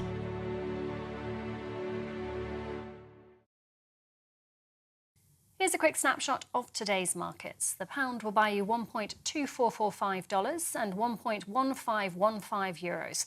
The price of gold is £1,578.40 per ounce, and the FTSE 100's at 7,777 points. Direct Bullion sponsors the Finance Report on GB News for physical investment. I joined GB News because I was sick and tired of not hearing my views being represented, not just mine, but so many people that I knew and spoke to. I just couldn't get my voice out there. I couldn't say anything. I couldn't do anything. Whatever the narrative was, I kind of had to follow it. GB News is there to provide a voice for those who have been ignored by the establishment media. We think different things, we've got a different style. GB News is here to be optimistic and positive about the future. It's real kind of dynamic and flowing, with the audience very much at the heart of it, like a big family. Here at GB News, we talk about the things that matter to you. Hearing the voices from right across our towns and cities, especially our towns. All sides of the argument represented with a heavy dose of opinion. We're on a mission here to make a difference. And the GB News family really is here for you, and whatever time of day you can watch or listen. Britain's watching. Britain's watching. We're proud to be GB News. The People's Channel. Britain's news channel. Westminster is going around in ever-decreasing circles, followed by the media. Britain is broken. How on earth did we get into this mess? But more importantly, how do we get out of it? Join me at 7 p.m, Mondays to Thursdays on Farage, here on GB News. We will have open, rational debate. We've got to work out how Britain moves forward from this. Join us here on GB News, the People's Channel. Britain is watching. You've probably seen politicians interviewed 1,000 times, but we do it differently. We find out who they really are, we don't shout, we chat, and hopefully we bring a bit of light, not just heat. Did you know Kate Moss? Apparently. Do you have a pair of jeans or a pair of jeans? No, of course I don't. What would I do with them? My friends are like, oh my God, what's she doing now? Join me every Sunday at 6 for Gloria Meets, only on GB News, the People's Channel, Britain's news channel. I'm Simon Evans. Join me on GB News for Headliners at 11 p.m. What's the scoop? I'll be joined by two of the country's top comedians. That's right. As we take a look at tomorrow's newspapers tonight. We're going to get into trouble. If it's a big story, we'll be covering it. Spill some tea on him. There we go. But we'll also have some fun. I wouldn't stick up a bank. My father didn't love me. So anyway. Headliners every night from 11 on GB News, the People's Channel, Britain's news channel. Monday to Thursday, 9 p.m. till 11 p.m. Join me, Dan Wootton. I'll bring you the sharpest takes and hottest debates. Do you not believe in prison? I don't believe in prisons. I'm completely stunned. I guarantee you there'll be no spin, no bias, no censorship. I actually was personally quite offended by it. And no reason to go to bed. So I guess they've always been quite woke. That's Dan Wootton tonight on TV, radio and online. Monday to Thursday from 9 p.m. till 11 p.m. on GB News. The People's Channel, Britain's news channel.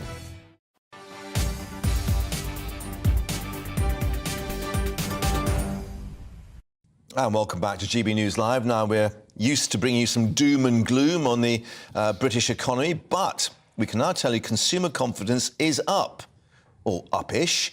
The economy fighting back against all the problems, it seems, and the Chancellor Jeremy Hunt, too, pledging £500 million to persuade the car maker Jaguar Land Rover to build an electric battery gigafactory in the UK. Well, let's get more with our economics and business editor, Liam Halligan, with On the Money.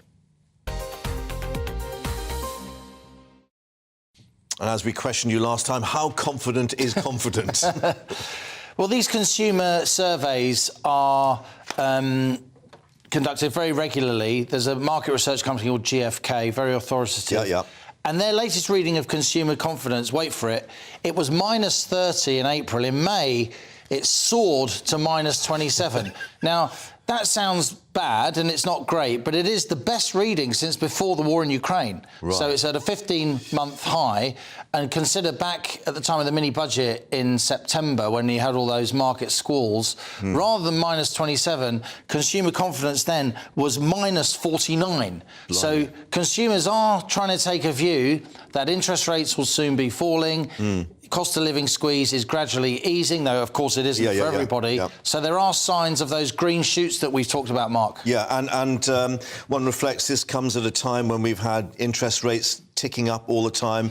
We've had inflation sticky. I mean, I guess the acid or litmus test for this will be next Wednesday, as you say. Next Wednesday is a huge day. You and I will be sitting here discussing the brand new inflation number, what the consumer price index did during the year to April. Those numbers come out next week. Unless they are strongly in single digits, down from the current reading of 10.1, then the Bank of England has a major problem, and the cost of living squeeze will be ongoing. But as well as trying to tap into falling price inflation, growing consumer confidence, the government is now putting some money out there, and it's just promised £500 million, £500 million to Jaguar Land Rover, owned by the Indian conglomerate Tata, of course, because Tata, like all big car makers, they're gaming the system, they're holding guns to various governments' heads metaphorically, and Tata are saying, where are we going to build our European gigafactory? Where are we going to build those batteries for the EVs we're going to make in Europe? Because wherever you build the batteries, that's generally where you make the cars, because the batteries are heavy. And they're choosing between Spain and Bridgewater in Somerset in the UK. The British government says if you do Bridgewater, near Hinkley Point, then we'll give you £500 million in money and tax breaks and other concessions. And it's such a totemic, iconic British brand, even though it's owned by, obviously, as you say, an Indian company. And also that the whole focus now on battery production and electric car production in Britain, given what we heard from Vauxhall's parent company, saying, you know, you've got to get your act together. Stellantis. There's that, and there's also the ongoing saga of whether or not that gigafactory is going to be built up in Blythe, the deep water port of Blythe, been reporting on in Camas in the northeast, to kind of galvanise the car-making renaissance in the northeast. Of course, there is one gigafactory already in the northeast. But I think what's really been happening, we've really been bringing into focus in recent weeks in public debate the whole future of electric vehicles. Are they really the way to go? Is the government really committed to them? Consider these new numbers, Mark, out from RAC, a very authoritative motoring organisation, of course. They're showing that the government has a target of, in each motorway service station, there should be at least 6 high-voltage rapid chargers for EVs by the end of the year. RAC did a survey. 77% of motorway service stations are on course to miss that target. Right? Surprise, surprise. Unbelievable. And at the same time, charging points are around for just 682 cars on British motorways, says RAC. And guess how many electric vehicles, battery-powered, there are in the UK? 760,000. So there's less than one motorway charging point per 1,000 cars, which is really incredible. And it does really bring into question, again, as you and I have discussed, that 2030 target for banning the sale of new petrol or diesel cars. And we saw that queue of Teslas, of course, on a bank holiday on the motorway trying to get charged up. I mean, the other issue, as well as the batteries, it's the semiconductors, chips that are so vital for these cars. Now, we've had the UK government saying £1 billion over the next decade to ensure that we've got a secure supply line, which sounds a huge amount of money. But when you reflect it with what the US and the EU are putting aside, it's a drop in the ocean, isn't it? Well, £1 billion is serious money. It's £1,000 million after all. It's 1 followed by 9 zeros. But in some senses, yes, it is a small amount of money. The British government, after 2 years of getting together its strategy for semiconductors, has said we're going to spend £1 billion over 10 years. The US has pledged £42 billion equivalent over 10 years. The European Union member states have pledged £37 billion. And when you consider, Mark, that Taiwan accounts for 60% of semiconductor production around the world, China as well. If the Chinese get really heavy on Taiwan and start to control Taiwan, of course, we don't want that to happen, but geopolitically, it's certainly a danger. What does that say for the security of semiconductor supply here in the UK, which then has knock-on effect for our manufacturing across so many headings? We saw in the COVID pandemic that everything stops when you can't get those semiconductors. Some people say, on the other hand, look, if it's profitable to make semiconductors, why does the government need to intervene? Why do you need government subsidy? Just let the market... There's a philosophical debate here too. OK. Lots to sort of mull over for the government and, of course, the car industry. But as you say, next Wednesday going to be the key. So we'll have all the latest for you here on GB News Live at that time. But let's reflect now on Rishi Sunak, who, of course, is in Japan at the moment, pledging urgent guidance for schools on the issue of gender identity almost 2 months ago. But the teachers, and the head teachers in particular, say they're still waiting. They've said knowing how to support trans pupils is like navigating a minefield. So schools are calling for guidelines to avoid being caught in what they call ideological battles. Let's get more with transgender teacher and journalist Debbie Hayton, who can now join us. And Debbie, is it the government is trying to get this right, or are they just trying to shy away, do you think? Well, I think they're shying away. We were first promised some guidance 5 years ago. Then we've been promised and finally for the summer term, and it's still not here. Schools want to do the right thing for all our pupils, but without the guidance, we have to make it up as we go along, or alternatively, take advice from organisations who are keen to offer guidance, such as Stonewall or Mermaids UK. But those organisations are not in the business of offering impartial advice. Yeah. Obviously, everyone's got an agenda. But, I mean, what if we sort of reversed it 180 degrees and said, why not the teachers' bodies, the head teachers' union, for instance, NAHT, actually providing the guidance to the government, saying this is what we think would be helpful in the classroom?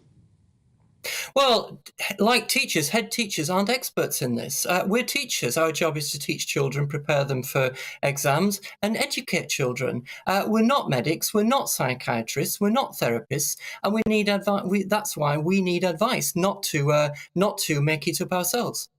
And, of course, the other issue which teachers are really trying to assess how to move forward on it is what happens with the parents. Does the teacher actually talk directly to the child, not including the parent? Does the teacher go to the parent first? What is the dynamic? Well, you're right. This is a huge issue. If a child comes out as transgender at school, what do schools do? Is this something that we should tell the parents about, or should we not tell the parents about? And at the moment, the advice is lacking on what level we actually then involve the parents. Personally, I think that if children are starting to involve themselves in a culture and a group which can promote child transition, then parents definitely should be told. But there is disagreement within the profession on that issue. Yeah. What's your personal reaction to the suggestion? Look, this is very difficult because kids go through phases at that time, and teenage years are very difficult. So actually sort of putting someone under a label at that age is actually maybe quite damaging. Well, it's totally unhelpful. We should be moving away from labels and putting people in boxes. We should be helping children become themselves. But inevitably, children growing up are sometimes looking for magic solutions. And if changing gender can be presented as a magic solution to all their problems, children are going to grasp those solutions and then worry about the consequences later. But those consequences could be very, very profound for those children. OK, Debbie, thank you very much indeed. But I think you just indicated what a complex thing it is for both the government and the teachers. But thanks for updating us with your view. Don't forget your reaction, gbviews at gbnews.uk. And we'll see what the government has got to say if we can actually address that particular problem, the teachers' unions particularly wanting answers. Now, Timothy Schofield, the brother of TV presenter Philip Schofield, has been sentenced to 12 years in prison for child sex offences. The 54-year-old, a civilian police worker, convicted of 11 offences against a teenage boy. Our South West reporter Jeff Moody has been at Bristol Crown Court for us today. And certainly, Jeff, the police describing these crimes as sickening. Absolutely. Well, the Mrs. Justice Cutts summed it up beautifully in the sentencing. She said, "You took away the victim's ability to be the teenager he should have been, carefree, relaxed and happy. It is clear to me that you became utterly obsessed with him." And that was echoed in the victim's own statement, which was read out on his behalf in court. We obviously can't name the victim for legal reasons, but his statement really packed a punch. He said, "It wasn't just what happened to me, it was who it made me become. I felt trampled on and feel I became a person who didn't expect a lot from people. I know today I should feel either really happy or really sad, but I don't have the ability to emotionally connect with what is happening." What an incredibly moving way to describe the experience. Well, earlier on, Detective Inspector Keith Smith from Avon and Somerset Police thanked him for coming forward. We want to be absolutely clear. We're on a mission to root out all of those who betray the standards and the values we are committed to uphold. The public must be able to trust the police, officers and staff, and protect that bond is our priority. Well, the Crown Prosecution Service also echoed those words and said that it's working closely with its partners across the criminal justice system to transform the way that it handles sexual abuse cases in order to drive up conviction. They praised the youngster for coming forward, and they hope that it will persuade more people to come forward in the future. Yeah, and of course, the other aspect of this is that he was actually working for the police force at the time, albeit in a civilian capacity, effectively. Yes, and the police were very, very clear to make sure that we're aware that he wasn't a bobby on the beat. He was working behind the scenes. He was a civilian, and there was no prior convictions. There was no reason for them to suspect that this might happen. But yes, he was immediately fired from the job. And the police very determined to point out to us that the public should trust the police, but that the police do have a lot more work to do for that to happen. Jeff at Bristol Crown Court, thank you very much indeed for updating us on that sentencing. Now, environmental campaigners taking the Scottish Government to court over its authorisation of fishing practices described as trashing the seabed. Now, Open Seas, which works to protect the marine environment, claiming that the licensing of scallop dredging by the Scottish Government has been causing significant harm. The charities accused ministers of regulatory negligence by allowing it to take place. Let's get more from Largs in North Ayrshire with our Scotland reporter, Tony Maguire. And Tony, I think there were measures in place back in 1984 to control this, but since then they've been able to actually do this within, 3 miles of the shoreline along the Scottish coast? Yes, that's correct. Certainly, it might surprise you to know that 90% of Scottish waters is actually open to scallop dredging just now, and that is certainly something that Open Seas wants to address with this case. Now, they are obviously saying that the Scottish Government have a duty to protect the environment and the marine life in Scottish waters, and that they've failed to do so by continually handing out fishing licences, despite their claim that they are doing everything they can. Now, this is, of course, further complicated by the SNP's power sharing arrangement with the Scottish Greens. You can imagine that behind the scenes in cabinet meetings this is quite a contentious issue between both sides, but certainly just now it looks to be that Open Seas is taking the Scottish Government to court. We're expecting a 2-day hearing beginning on Monday next week, where we'll probably hear more information as to what details are behind this. Now, interestingly enough, as you said, I am in Largs, just on the edge of the Firth of Clyde, and right along here in the last 2 springtimes there has been further measures put in place where it's a kind of a ban on dredging of shellfish, including scallops, creel, etc., to try and repopulate the stock, essentially. Now, yeah, and of course, Open Seas indicating with the video they've released that we can see here is that the mechanisms used, as well as getting the scallops, just pulls everything up off the seabed and leaves it pretty barren. Yeah, certainly these rakes used by dredgers, they don't discriminate between, they don't just pick out the scallops, they run over the full seabed. A little known point is I actually have a degree in zoology, it was my first degree, and I spent many a time in Millport, just across the water here at the Marine Conservation facility, and first hand, you know, I actually still remember how visceral and graphic the imagery of that rake driving across.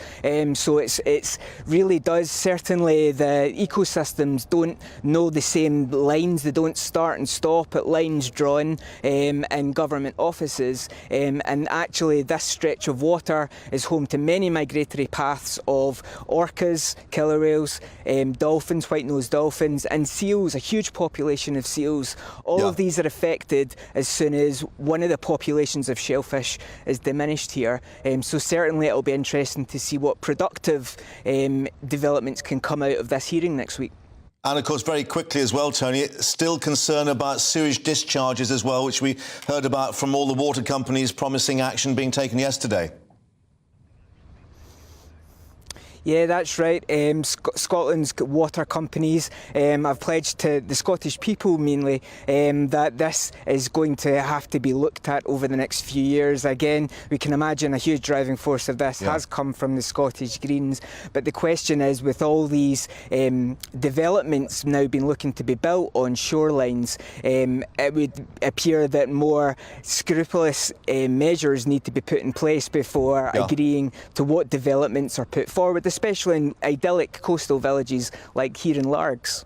Indeed. Tony, thank you for updating us indeed in that idyllic location. And indeed, we'll be hoping to speak to Open Seas in this next hour, and also the latest coming up from that G7 summit in Japan. Stay with us here on GB News Live.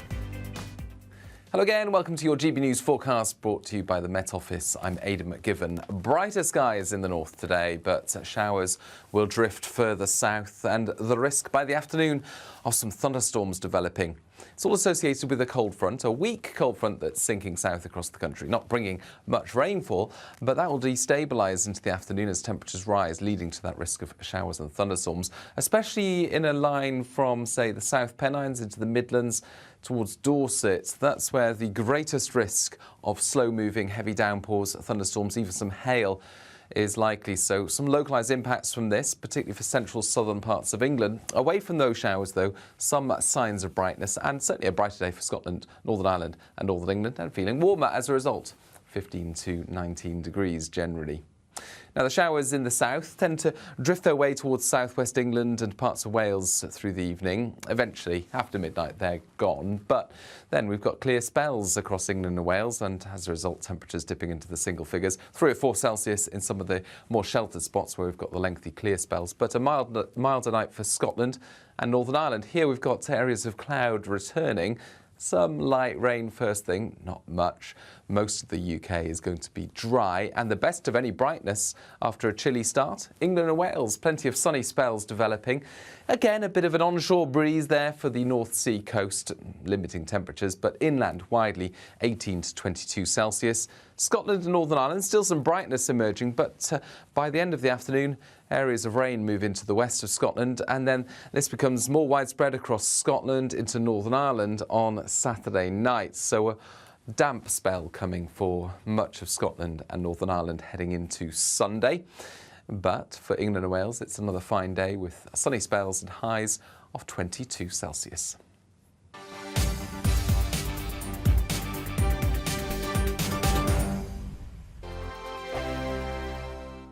Monday to Thursday nights on GB News. At 6, it's Dubes & Co. 7 o'clock, Farage. At 8, join Jacob Rees-Mogg. And at 9, Dan Wootton Tonight, followed by headliners. On TV, radio and online. This is GB News. First and foremost, I am a GB News fan, and I was before I was working here. Just love the fact that we're asking the questions that a lot of establishment media won't ask. With a bit of a twist, we not only want to inform you, but we want to keep you entertained. It's worth the drive because you get in and the team's all ready and waiting, they're itching to go, and it's a proper little family. GB News is the people's channel. It's the audience that makes the programme sing. We're giving our viewers and our listeners a voice. I see the thousands of your letters, tweets, emails, you name it, coming in. Britain is broken. How on earth did we get into this mess? But more importantly, how do we get out of it? The establishment had their chance. Now we're here to represent you. It's time for something different. It's time for GB News. I'm very patriotic. I believe in Britain. Our best days lie ahead. Britain's watching. Britain's watching. Join us here on GB News. The People's Channel. Britain's news channel. Join me, Patrick Christie's, Monday to Friday, 3 till 6. We tackle the day's news agenda like you've never seen before. It's high tempo, high octane, the most controversial topics, and the best guests. You will not be able to take your eyes and ears off it. I'm not afraid to ask the questions that you really want answered. 3 till 6 p.m, Monday to Friday on GB News, the People's Channel, Britain's news channel.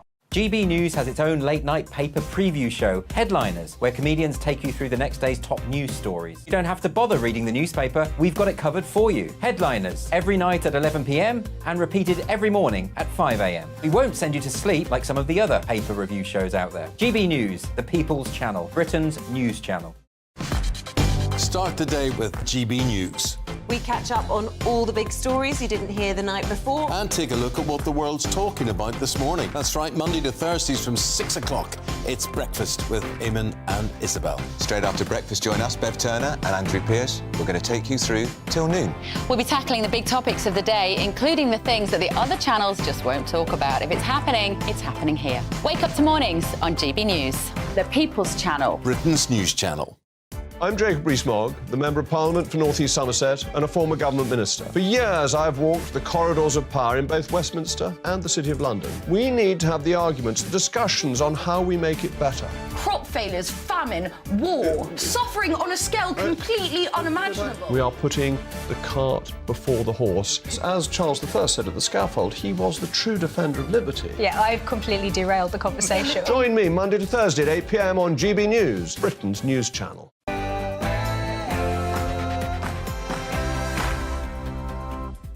It's 2 o'clock. A very good afternoon. You're with GB News Live. I'm Mark Longhurst, and coming up for you this Friday afternoon, Rishi Sunak leading the way to secure new sanctions against Russia at the G7 summit, as President Zelensky is expected to join them in Japan this weekend. Counting taking place after votes cast across Northern Ireland in the local elections. Some results in, but how will they point towards a new political direction for Stormont? Police describe child sex attacks carried out by Timothy Schofield, brother of TV presenter Philip Schofield, as sickening. They praise his young victim for coming forward. We're live at Bristol Crown Court as he's jailed for 12 years.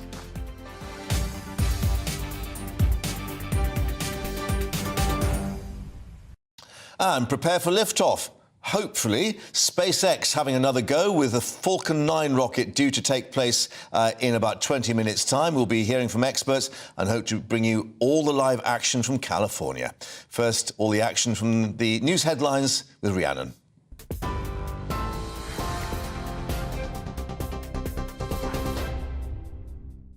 Mark, thank you. It's 1 minute past 2, your top stories from the GB newsroom. The man behind a website used to con victims out of more than £100 million has been jailed. TJ Fletcher's the founder of iSpook. The site was brought down last year in the UK's biggest fraud sting. It allowed criminals to appear as if they were calling from official firms like banks to steal money from their accounts. The 35-year-old's been sentenced to 13 years and 4 months in prison. The Deputy Crown Prosecutor, Kate Anderson, says authorities are still chasing those who used the site. We were able to show how Fletcher was instrumental in the setting up of the website and how it gave people the tools to defraud others. We will continue to work with investigators to prosecute the fraudsters who used the website, and we will be pursuing confiscation proceedings against Fletcher to recover the money he made from his criminality. We hope that this case will encourage all of those who think that they've been the victim of the fraud to report it to police or to Action Fraud. Detective Superintendent Helen Rance from the Met's Cyber Crime Unit says it was obvious Fletcher didn't care about the harm he was causing.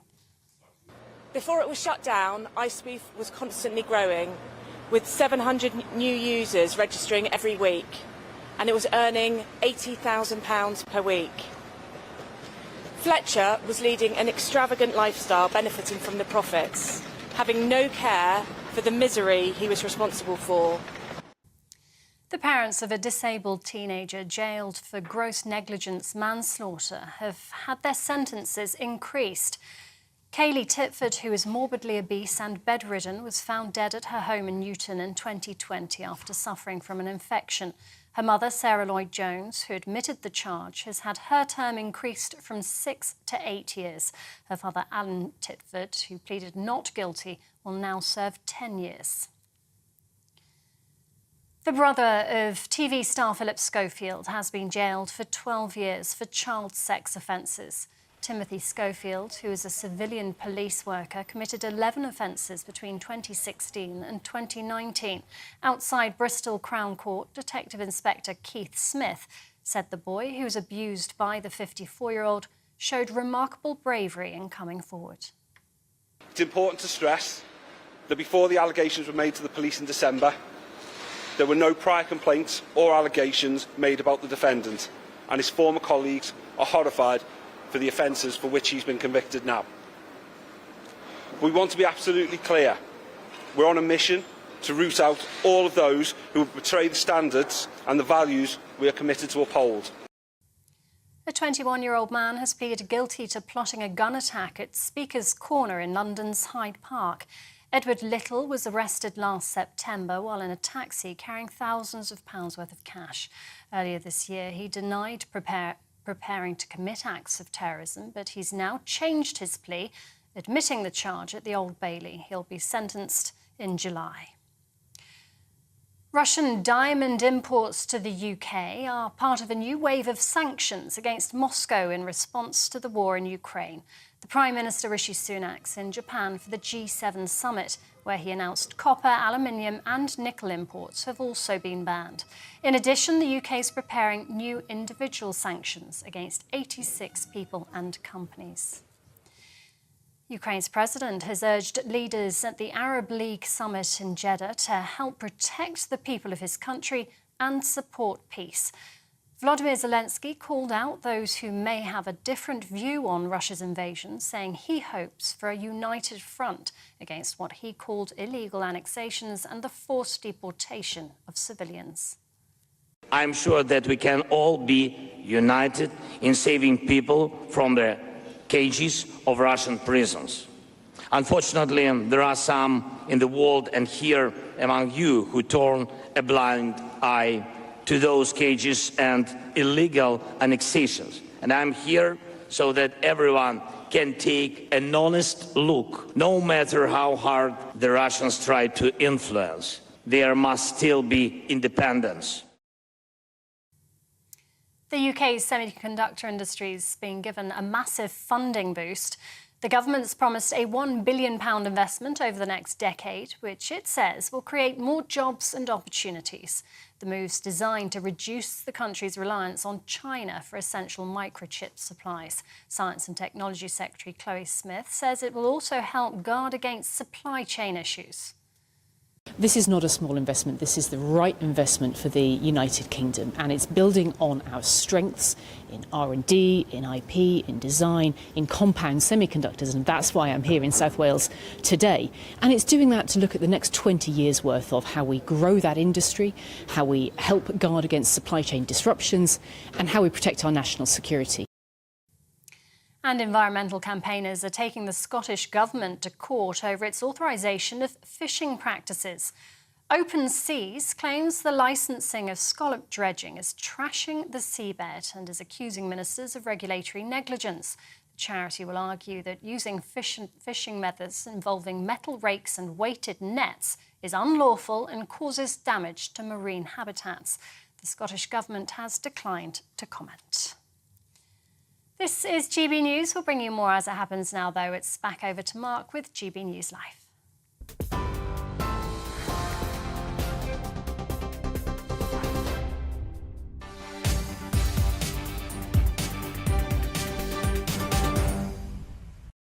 Rhiannon, thanks very much indeed. So President Zelensky has been addressing the Arab League now less, as part of his bid to strengthen ties with the region, rather. And he, of course, is due at the G7 summit in Japan on Sunday, where Rishi Sunak has been rallying support for Ukraine, warning Moscow, we are not going away. And indeed, it seems diamonds aren't forever for President Putin, because those are to be banned in the package of new sanctions. And also, we're being told copper, aluminium and other aspects of the various trade being hit by those new sanctions. A £1 billion semiconductor strategy, too, to protect UK chip supply chains against any Chinese aggression over Taiwan, although critics claim that isn't nearly enough. So plenty going on the world stage with the Prime Minister saying he's leading the way. Let's get more with our political reporter, Olivia Utley. Olivia, first of all, this extraordinary appearance of Zelensky in the Arab League summit in Jeddah, where we've got Bashar al-Assad there for the first time in many years, the leader of Syria, who, of course, has been backed by Russia against his own people, some 500,000 Syrians at least having died in that particular conflict. Well, yes, absolutely. This surprise visit from President Zelensky has really sort of put the cat among the pigeons, first addressing this Arab League, where, as you say, there is an awful lot of awkwardness, as it were, tension between President Bashir and President Zelensky. As you say, there's the support of Russia to contend with. We can expect the awkwardness to continue, really, when President Zelensky arrives in Japan. He's on his way there now, and he's due to speak on Sunday. And, of course, we expect the rhetoric out of G7 to be incredibly supportive of Ukraine against Russia.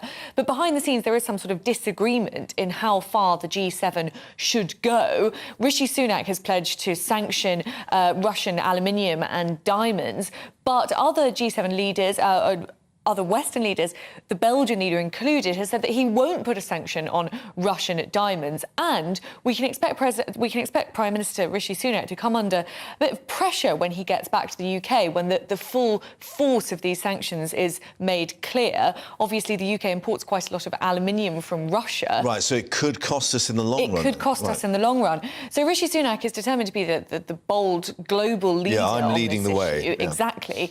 But... and it's going down well at the moment. It's a successful G7 trip as far as Rishi Sunak's concerned so far. But the longer-term fallout might be quite serious. Yeah, and it's interesting that Downing Street, while he's in Japan, indicating they believe more than 60% of Putin's war chest has now been immobilised, the word they're using, about £275 billion. So clearly they're wanting to, stiffen the G7 resolve out there in Hiroshima. Yes, determined to stiffen the resolve, and the way they're doing that, as you say, is by implying that the Ukrainian defeat of Russia is potentially somewhere on the horizon. Of course, we are closer to that point than we were this time last year when the war first began. Yeah. We'll remember that everyone felt as though it was just a question of time before Russia defeated Ukraine. Now, such a lot of that defence supply has been immobilised, and we've seen so many Russian troops just out of action that it's very, very difficult to get an exact report on how many Russian troops have been killed. But some estimates suggest it's a big proportion of the Russian army. Whether their sort of control and command structure is starting to disintegrate as well. Obviously, they're trying to put a united front on there in Japan in terms of the G7 nations. But we do reflect that, the leader of the Western world, President Biden, he's not looking perhaps quite as assured, shall we say. We've got some pictures of him trying to negotiate these steps going down to get the sort of group shot. And he's really, again, not perhaps too steady on his feet. Now, we're just wondering what perhaps both Beijing and Moscow will be making those particular photos. Well, exactly. Footage. I mean, President Biden is supposed to be the biggest China hawk, if you like, on the global stage. He's been pushing for bigger sanctions of China in the event of its perhaps imminent invasion of Taiwan.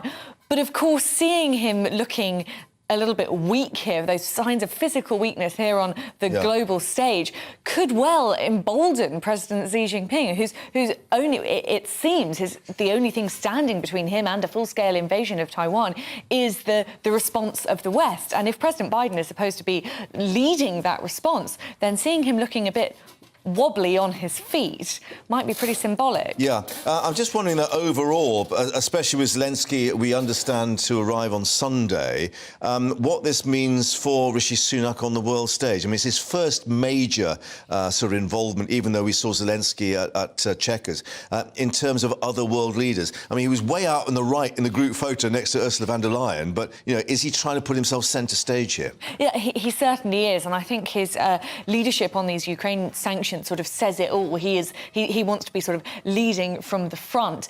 It'll be fascinating to see where he comes down on the Taiwan issue, because there is this disagreement that I mentioned between the Japanese leader and President Biden over and the European leaders, Emmanuel Macron and Olaf Scholz, chief among them, on the other side, on how far Western nations should be going in preventing the Chinese invasion of Taiwan. And it isn't quite clear yet where Rishi Sunak falls on that. Of course, there are China hawks in his own party, Liz Truss chief among them, who've been pushing Rishi Sunak to go further.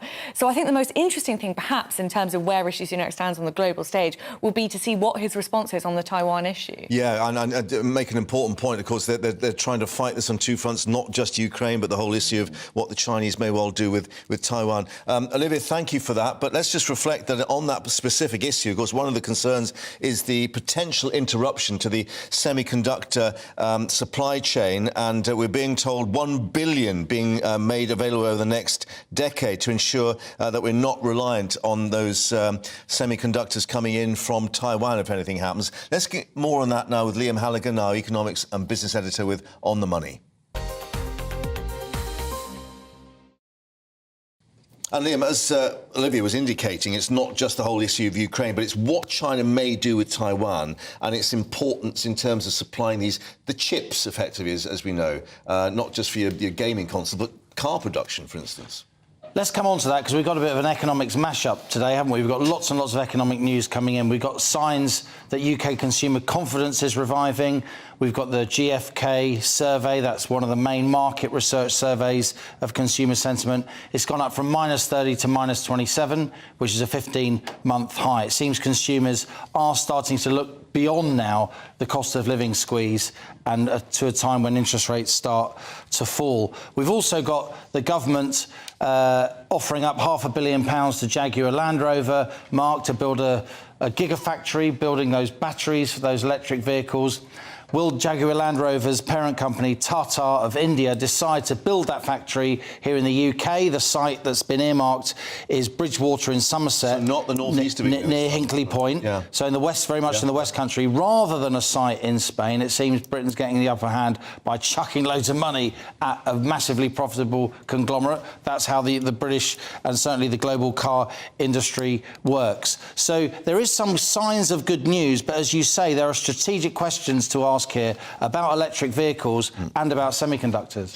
$1 billion sounds a huge amount, but when you actually then contrast it with what the US has already sort of put aside, $50 billion, and the EU $43 billion, one wonders what do you get for $1 billion? And obviously Labour's saying, look, actually when you drill down, it's only 200 million available in the next few years. Post-COVID, post the pandemic, Mark, we seem to be back to the future, if you like, back to the world where governments solve problems only by chucking shed loads of money at them. UK government spending is now 47% of GDP. It's the highest it's been since the Second World War. And now the government's talking about spending a lot more. The government wants to spend £1 billion over the next 10 years on semiconductor manufacturing here in the UK, helping private sector companies to do that. But as you rightly say, we can see here on a graphic, whereas the UK government wants to spend £1 billion, the US government, that's actually the wrong graphic, that's fine. The US government wants to talk about £42 billion equivalent of spending, and the EU governments are talking about £37 billion. So the UK government, even though it's spending a huge amount of money, seems to be behind the curve. And of course it follows huge subsidy in the US from the Biden administration into the battery and electric car production. State aid, because obviously there was a bit of a battle going on with the EU and that. We are stay on the sidelines on that. Jeremy Hunt doesn't want to get involved in that sort of race.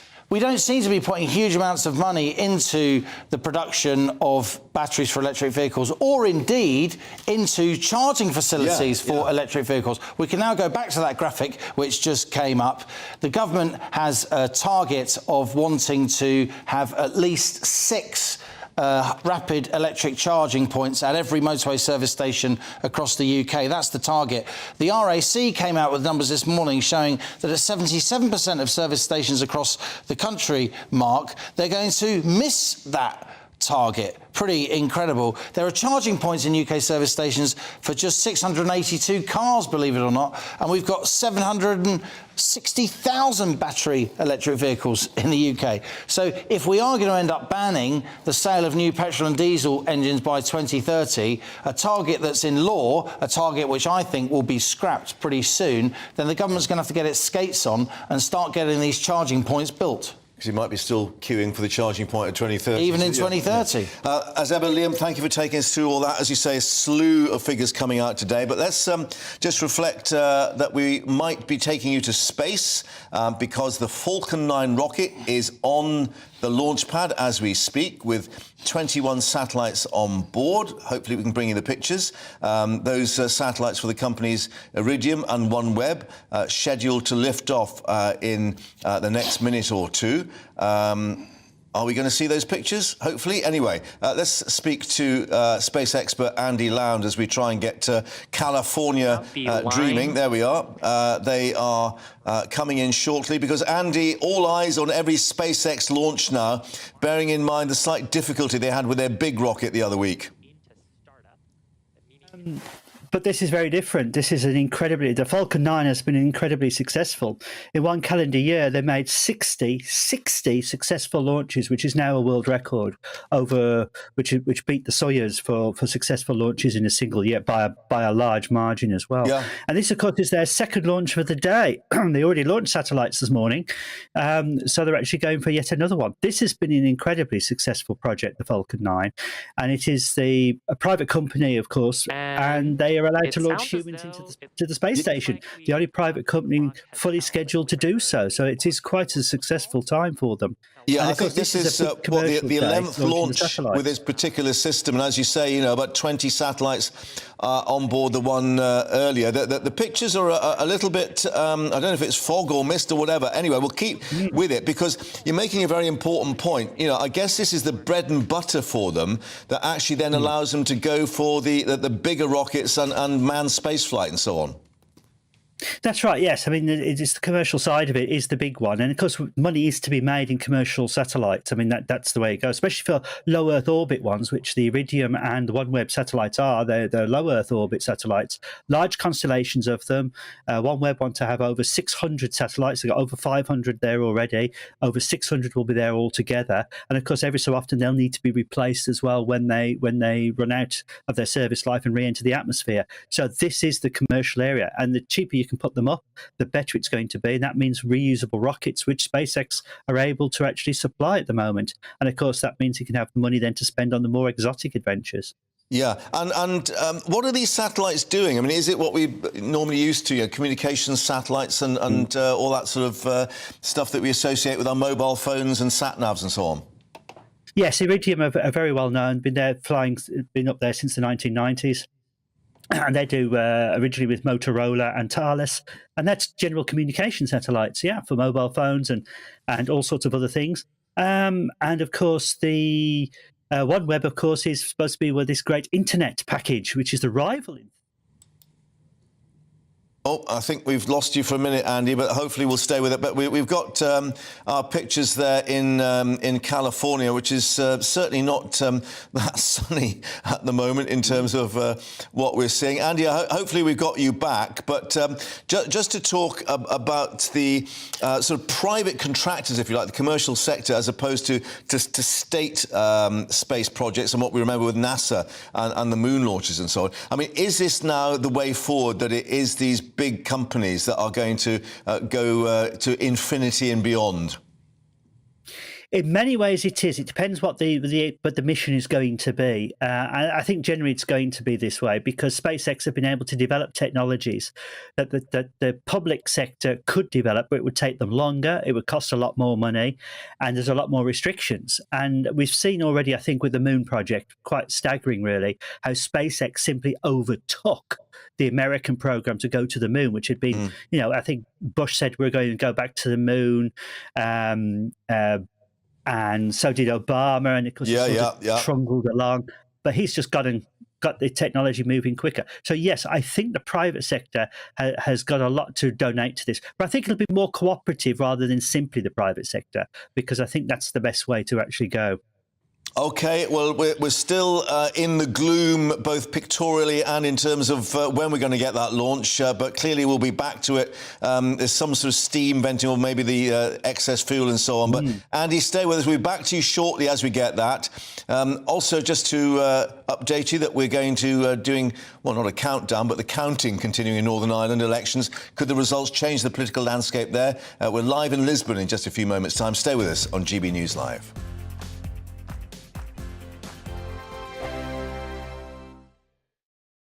It's all about family, being in people's living rooms, all the interaction and getting to know who our viewers and listeners are. When I was young, my dad used to say, Nana, stop arguing. I wanted an outlet that would enable me to give my opinion. People are going through a really hard time right now, and I know that you don't feel like you're being listened to by the establishment. I came to GB News because it's the People's Channel, and I want the audience to have their say on the events of the day. We're dynamic. We do something different. Democracy shows that the wisdom of the nation is in its people. I get to travel to find out what the story is from a personal perspective. The British people aren't fools. We know when we're not being told the full story. We've got to work out how Britain moves forward from this. It's the best country in the world. The establishment had their chance. Now we're here to represent your views. Britain's watching. Britain's watching. Britain's watching. We're proud to be GB News. The People's Channel. Britain's news channel.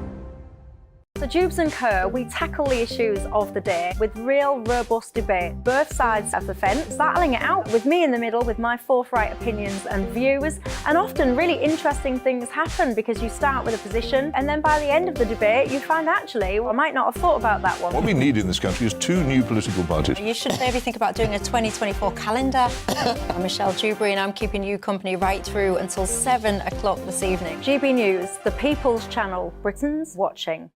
Join us every night on GB News at 11 p.m. for Headliners, which is 3 top comedians going through the next day's news stories, which is exactly what you need, because when the establishment has gone crazy, you need some craziness to make sense of it. So join us 11 p.m. every night on GB News, the People's Channel, Britain's news channel.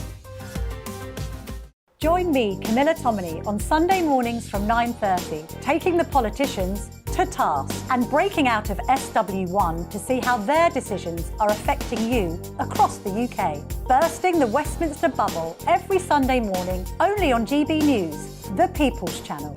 Britain's watching. I'm Andrew Doyle. Join me at 7 o'clock every Sunday night for Free Speech Nation, the show where I tackle the week's biggest stories in politics and current affairs with the help of my 2 comedian panellists and a variety of special guests. Free Speech Nation, Sunday nights from 7 on GB News, the People's Channel, Britain's news channel. I'm Mark White. As GB News Home and Security Editor, I cover those key issues that are so important to you. Our authorities, our communities doing all they can to combat violent crime. With the public services under unbearable strain, why are we still failing to control our borders? Defence, the first priority of any government, has been continually hollowed out. Can we trust our politicians to protect the armed forces? Join me, Mark White, on GB News.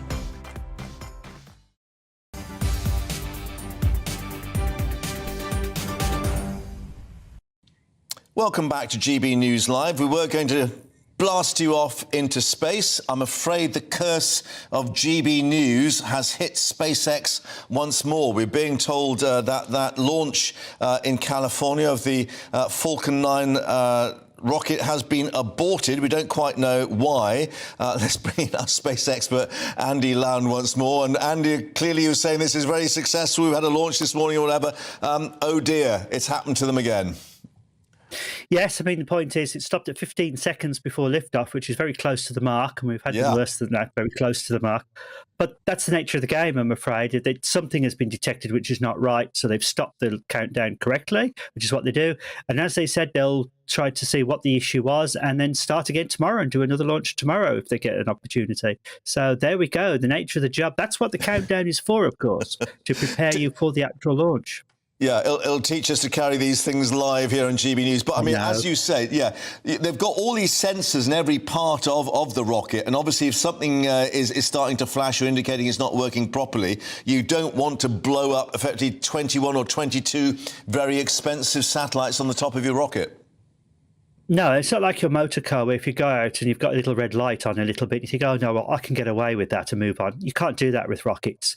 You've got to think that 100% of the equipment has to work for 100% of the time for a certain period of time. You don't get that in normal engineering. It's something very specific, and that's quite good, really. And that's what actually drives engineering. It's one of the beauties of space science, actually, and rocketry science, because that technology then filters back in, so we get more efficient engineering back down here on Earth. So it actually is quite useful for us. And how sophisticated are these rockets we're seeing now compared to what we see in the documentaries of Mercury and Apollo and all those things from the 60s? That's a very good point you've actually made there. Most of it, it's a lot lighter for what they used to be, because now we're using microprocessors. In those days, we had relays and valve gear and things like that. We don't have that anymore. These are all microprocessors. So it's a much more sophisticated piece of equipment. The computer systems are much lighter, faster, and therefore everything is far more sophisticated than ever it was. That comes with a bit of a downside, of course, because it means that things can go wrong. It might take you a while to actually find exactly what has happened within the system, but you should have software diagnostics which find these things out. And with the big story, of course, is AI, and with AI coming online, we're going to have systems which are going to be far more efficient than ever before within the next 10 years. So yes, they're far more efficient, far more better pieces of kit than they were in those days. And in fact, to be fair, in the days of Mercury and things like that, it really was crossing your fingers sometimes, because it was really a difficult exercise to put something up there. Now it's far more sophisticated. Yeah, and of course we know about the near misses now, Apollo 13 and so on, about things going wrong out there. But anyway, Andy, thanks for staying with us. Just to reiterate, Falcon 9, one successful launch this morning, but this one on hold with 15 seconds to go.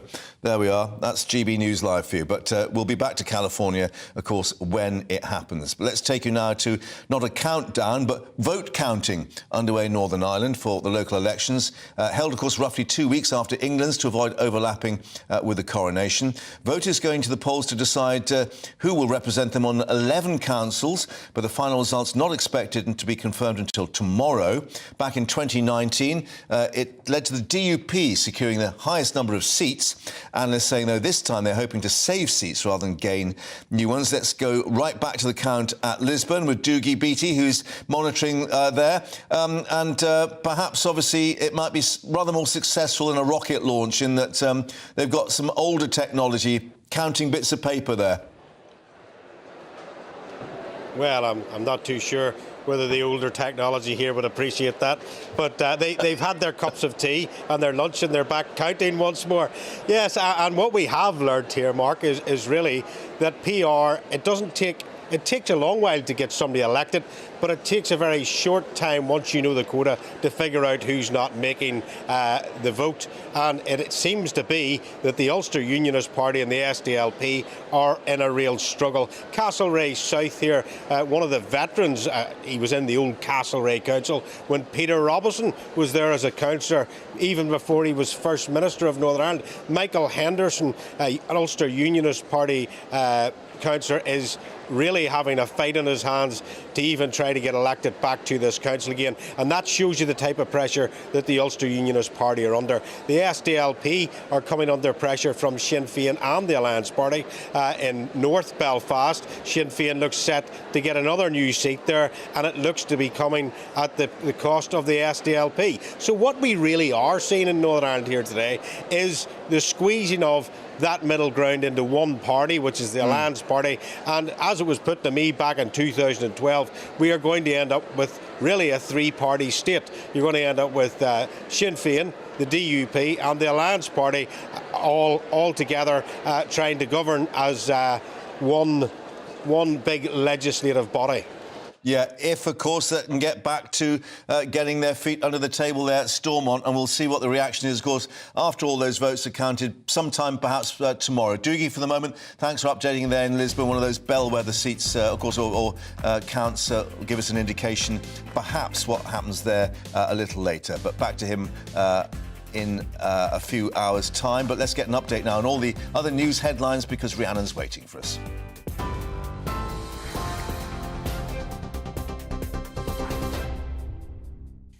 It's 2:32, your top stories from the GB newsroom.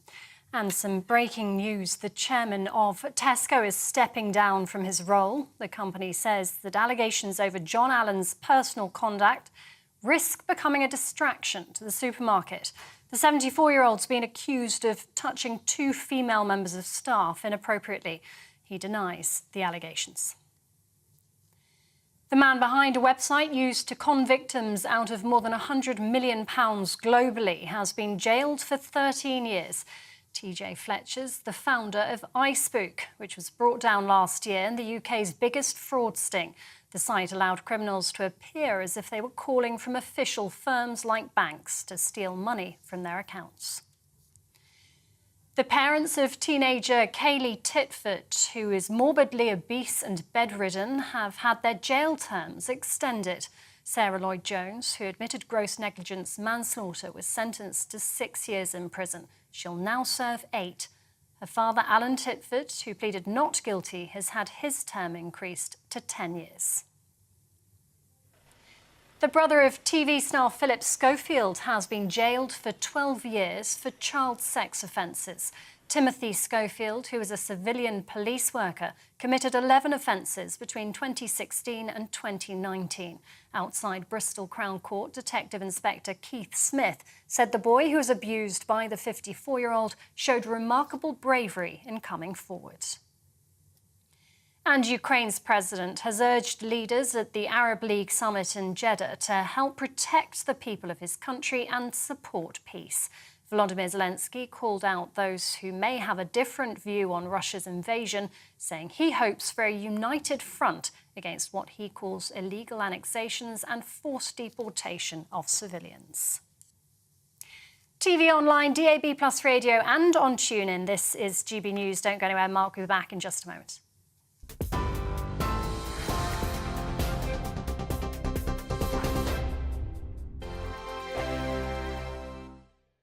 I joined GB News because I was sick and tired of not hearing my views being represented, not just mine, but so many people that I knew and spoke to. I just couldn't get my voice out there. I couldn't say anything. I couldn't do anything. Whatever the narrative was, I kind of had to follow it. GB News is there to provide a voice for those who have been ignored by the establishment media. We think different things, we've got a different style. GB News is here to be optimistic and positive about the future. It's real kind of dynamic and flowing, with the audience very much at the heart of it, like a big family.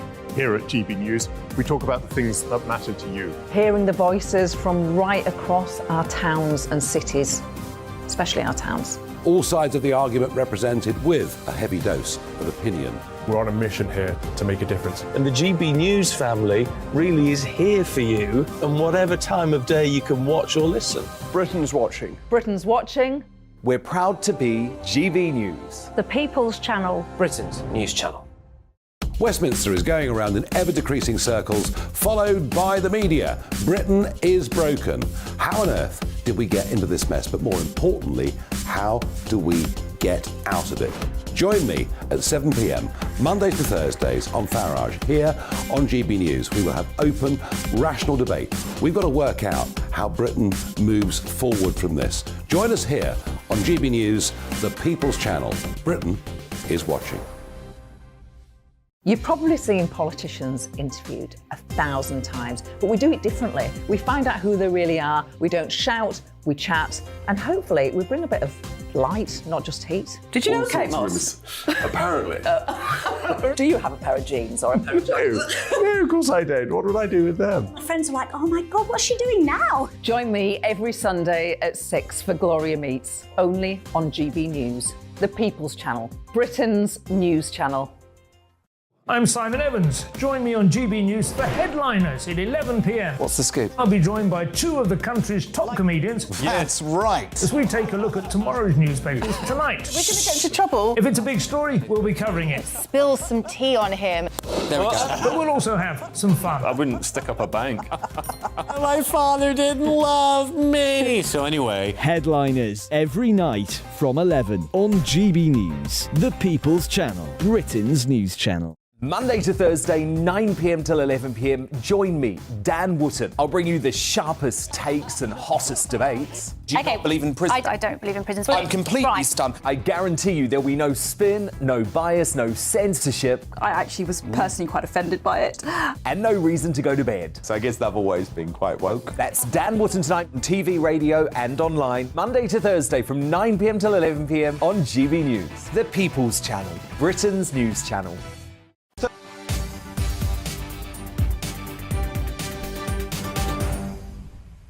Well, welcome back to GB News Live. Now, we can tell you the government's announced more than 6 million disabled people are to receive a one-off payment of £150. That's from the 20th of June to help with cost of living pressures. Our political reporter, Catherine Foster, joins us now. And Catherine, of course, it comes off the back of other help for pensioners and those with various benefits, of course. Mel Stride saying it will help to protect those who need our support the most. Yes, this is a payment that was last made in September of last year, and of course the cost of living crisis has not abated at all. In fact, it's got considerably worse since then. So 6 million people will get £150 if they qualify via a disability benefit. Mostly that will be paid direct into their bank accounts between the 20th of June and the 4th of July, though the government have said that a few payments will be late. Now, a lot of those people, if they're on low incomes, as they often are, will also qualify for £900 worth of payments, which are paid in three £300 chunks over the next few months. And if they're a pensioner, they would get an additional £300. So very helpful support. Of course, the reason given for giving this extra money to people with disabilities is that often they have higher energy costs. Many of them spend more of their time at home than other people might. Often they need equipment related to their disability, which is energy intensive. So it will be welcome, but there are plenty of disability campaigners saying that this is nowhere near enough. And we know for everybody, don't we, how costs have rocketed. And although wholesale energy prices have dropped very sharply, it takes many months, doesn't it, for those prices to feed through to the consumer. And of course, in the middle of all this, it's very expensive for the government, because people on out of work benefits now has reached a record 5.3 million people claiming those now, which is up hugely from the pandemic. So more support for disabled people and a bigger bill than ever for the government's foot. Yeah, I mean, the most vulnerable households now receiving, up to £1,350 in various direct cost of living payments. As we say, this latest one, another one off. I mean, have we any indication how long this support is going to carry on from the government? Well, we don't really know, but when energy prices to the consumer do fall dramatically, when food prices do fall dramatically, you would expect that this support will be taken away. But at the moment, certainly in terms of food prices, which are about 20% and 40% for things like pasta and milk, there doesn't seem much sign of that happening. And really, until inflation drops substantially, which of course it's forecast to do, but it's been much stickier than many expected, people do need support, and everyone's feeling it around the country. Catherine, thank you very much for updating us there at Westminster on that, and more reaction, of course, from those various charities on whether it is indeed enough to help. Now, UEFA has launched an investigation into trouble that marred West Ham's Europa Conference match against AZ Alkmaar in the Netherlands. Pablo Fornal's injury time winner, earning them a 3-1 aggregate success to send him to the final in Prague next month. But it was the actions of a gang of so-called ultras, black-shirted, hooded fans who attempted to storm the area reserved for the friends and family of West Ham players. These are the scenes where this barrier was knocked down, and then the fans got to the area behind the dugout, and then some of the players actually vaulted over the advertising hoardings in a bid to try and stop the trouble and protect their loved ones. Well, let's speak now to someone who's worked for security at various football matches. Tyson can join us now. Tyson, thank you for your time. I mean, we should reflect this is in the Netherlands, not here at home in Britain, but clearly questions as to why the stewards there didn't intervene. What are the normal if you like, indications of when you should step in or actually stay away? Well, before the end of the game, there should have been all around the pitch anyway. That's a normal practice in football security. All should have been taught that in their spectator safety courses, which should have done within the UK. It's just standard procedure. But they should have been around. But the problem what we have, especially in the UK as well, a lot of these stewards, exactly what they are, the stewards, for the little kids, university students, they can't really tackle football hooligans like the Ultras. They were a big hooligan firm, so everybody knows it, so they should have boosted up their security. The things that we've noticed in the pictures we've seen is that what appears to be a security fence or barrier is knocked down by these Ultra fans quite easily. So perhaps an indication of the infrastructure in the ground not really being up to it. There we can see it now, just they're tearing it down. Yeah, it's like back in the 80s with all the football hooliganism, what we used to have in the UK as well. But as you can see from the videos there, the stewards are just walking around, the clueless, ain't got a clue, trying to get out of the way of the football hooligans. Obviously, they're not up to the job what they're doing. As I said, same thing in the UK. We have football hooligans, people getting on the pitches. We see it week in, week out, especially in the Midlands, with these companies, and it's not just these companies, it's like the football club themselves, they employ direct stewards who are young kids. You know what I mean? They're not going to be able to stand and stop football hooligans, trained football hooligans, from getting on the pitches. Yeah, now UEFA's investigating. We've assumed that UEFA would have some kind of standard for policing or securing of football matches across Europe. You would have thought that, but we see the same, as I said, at football, at boxing now as well. You've noticed that there's a big influx of trouble at all the boxing shows in the last couple of weeks as well. So there should be a lot more policing, a lot more stronger security.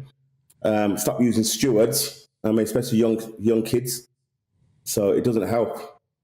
And make it a more professional operation. Tyson, thank you for joining us with your assessment of that. And, of course, as we say, UEFA now launching the investigation, but Dutch police saying no arrests because, obviously, many of those Ultra fans had both masks and hoods on. But we'll update you as we get more reaction to that.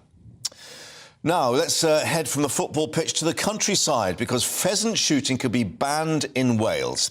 Natural Resources Wales has launched a 12-week consultation period on proposals to introduce a licensing system for the release of pheasants, or even red-legged partridge, to be exact, in Wales. Well, the British Association of Shooting and Conservation have accused the Welsh Government of wanting to stop all game shooting. Well, I'm pleased to say we're joined in the studio now by a Conservative member of the Senedd for Brecon and Radnorshire, James Evans. Mr. Evans, thank you for joining us. No problem at all. Without a pheasant or a red-legged partridge. Anyway, a pheasant on my top. Yeah, I mean, an indication, obviously, that this is the authority versus those who are involved in game shooting. In particular, I think it's the British Association of Shooting and Conservation who've accused the government of wanting to stop all game shooting.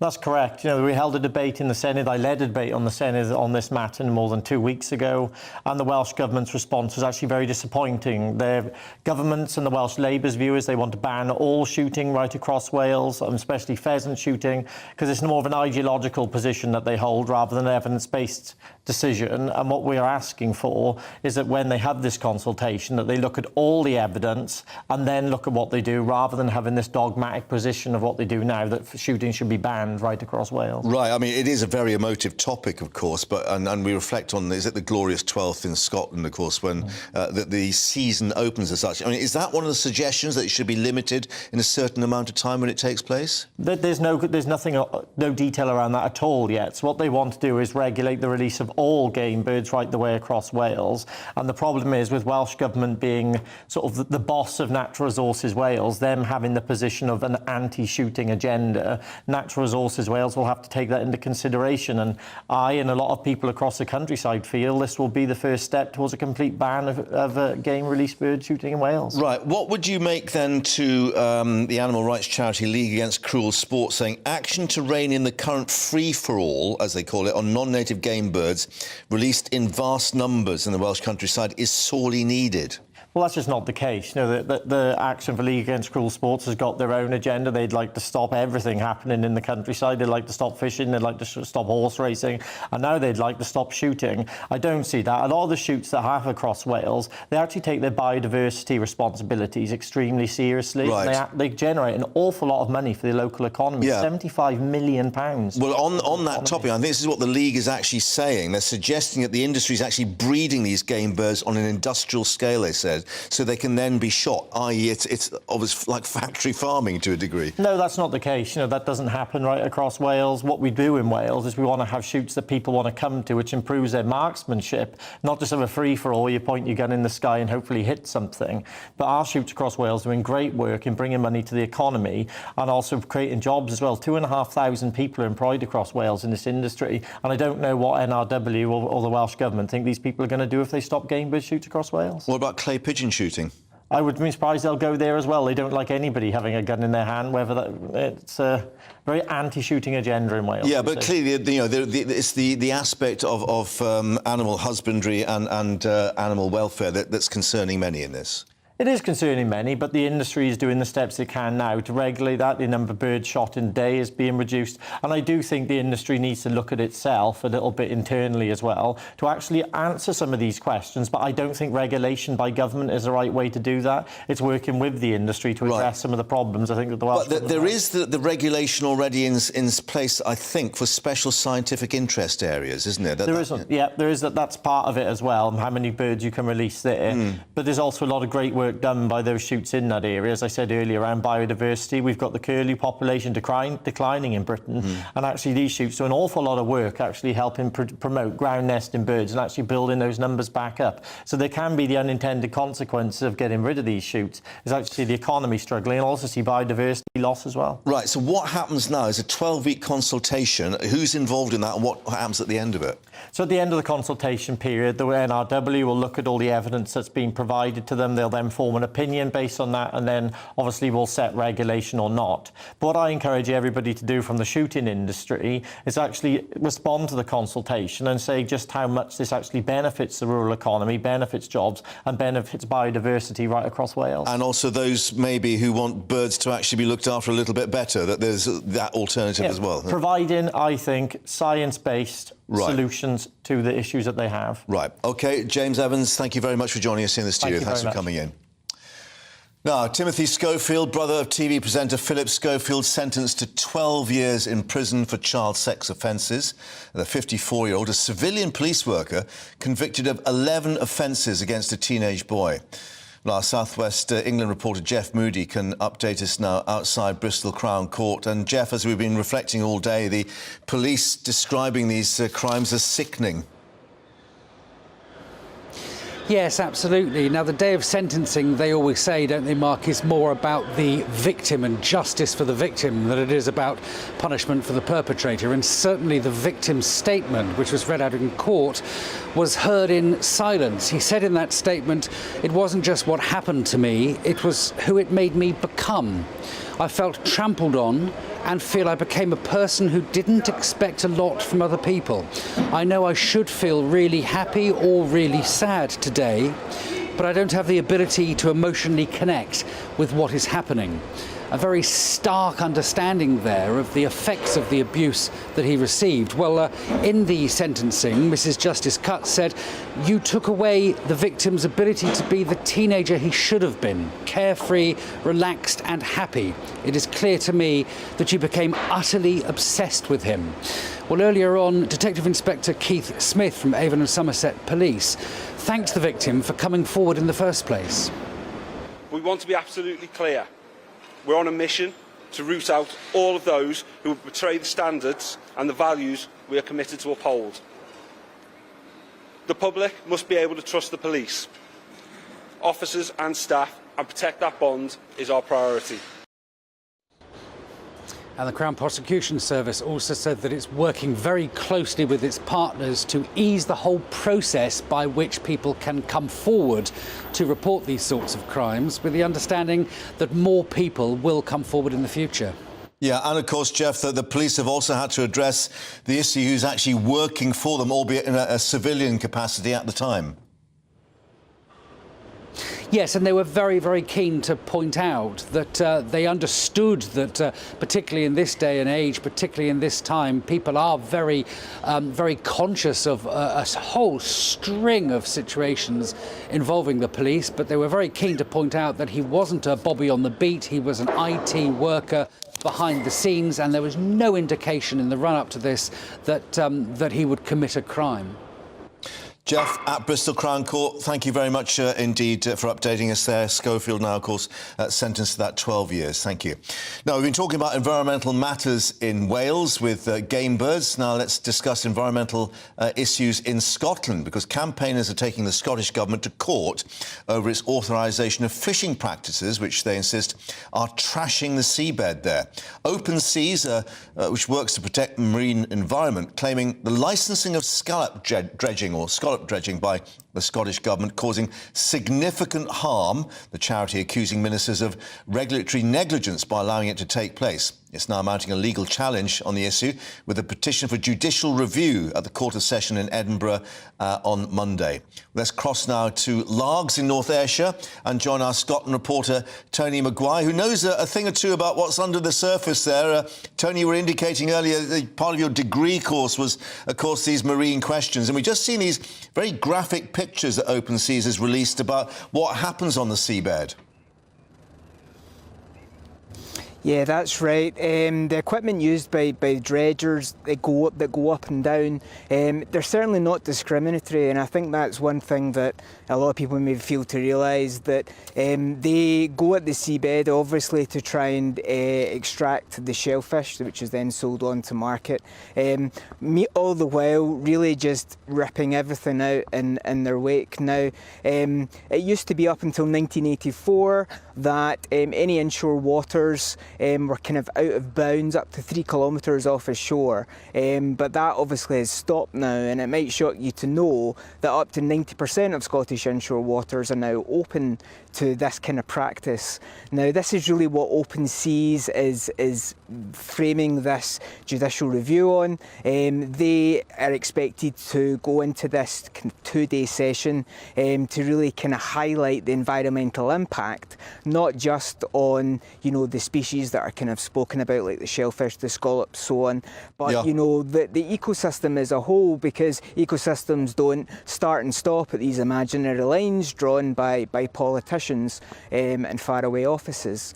So what we're expecting now is to have kind of a real public discourse about what the limits are. There's so much attention now on environmentalism that maybe the eye is been taken off the ball in the sea for now, but certainly up and down the country there are lots of places now under kind of intense scrutiny. Certainly here on the Firth of Clyde, the last couple of springtimes, for just shy of 3 months, there's been a kind of a barring on any scallop dredging to try and rebuild the populations and rebuild the numbers and stocks. Right. However, as Marine Conservation Scotland has pointed out, that hasn't quite gone to plan.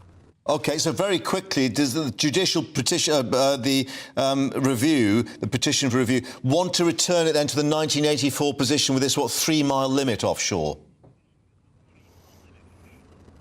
We don't quite know that just now, but what we do certainly know is that stocks back in those days weren't quite under so much pressure. And then because those stocks weren't under so much pressure, we've got seals and the pods of killer whales, etc., some far more magnificent species which are able to thrive. OK, Tony, thank you for updating us there in a magnificent-looking Largs, and, of course, we'll wait to see what happens in that particular court case. That's it from us for now. Patrick coming up next. We're back at 12 on Monday. Have a good weekend.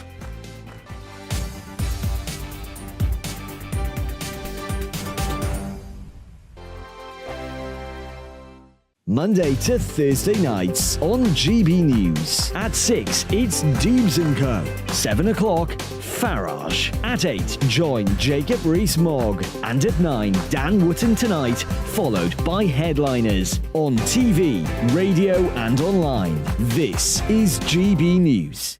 First and foremost, I'm a GB News fan, and I was before I was working here. Just love the fact that we're asking the questions that a lot of establishment media won't ask. With a bit of a twist, we not only want to inform you, but we want to keep you entertained. It's worth the drive because you get in and the team's all ready and waiting, they're itching to go, and it's a proper little family. GB News is the People's Channel. It's the audience that makes the programme sing. We're giving our viewers and our listeners a voice. I see the thousands of your letters, tweets, emails, you name it, coming in. Britain is broken.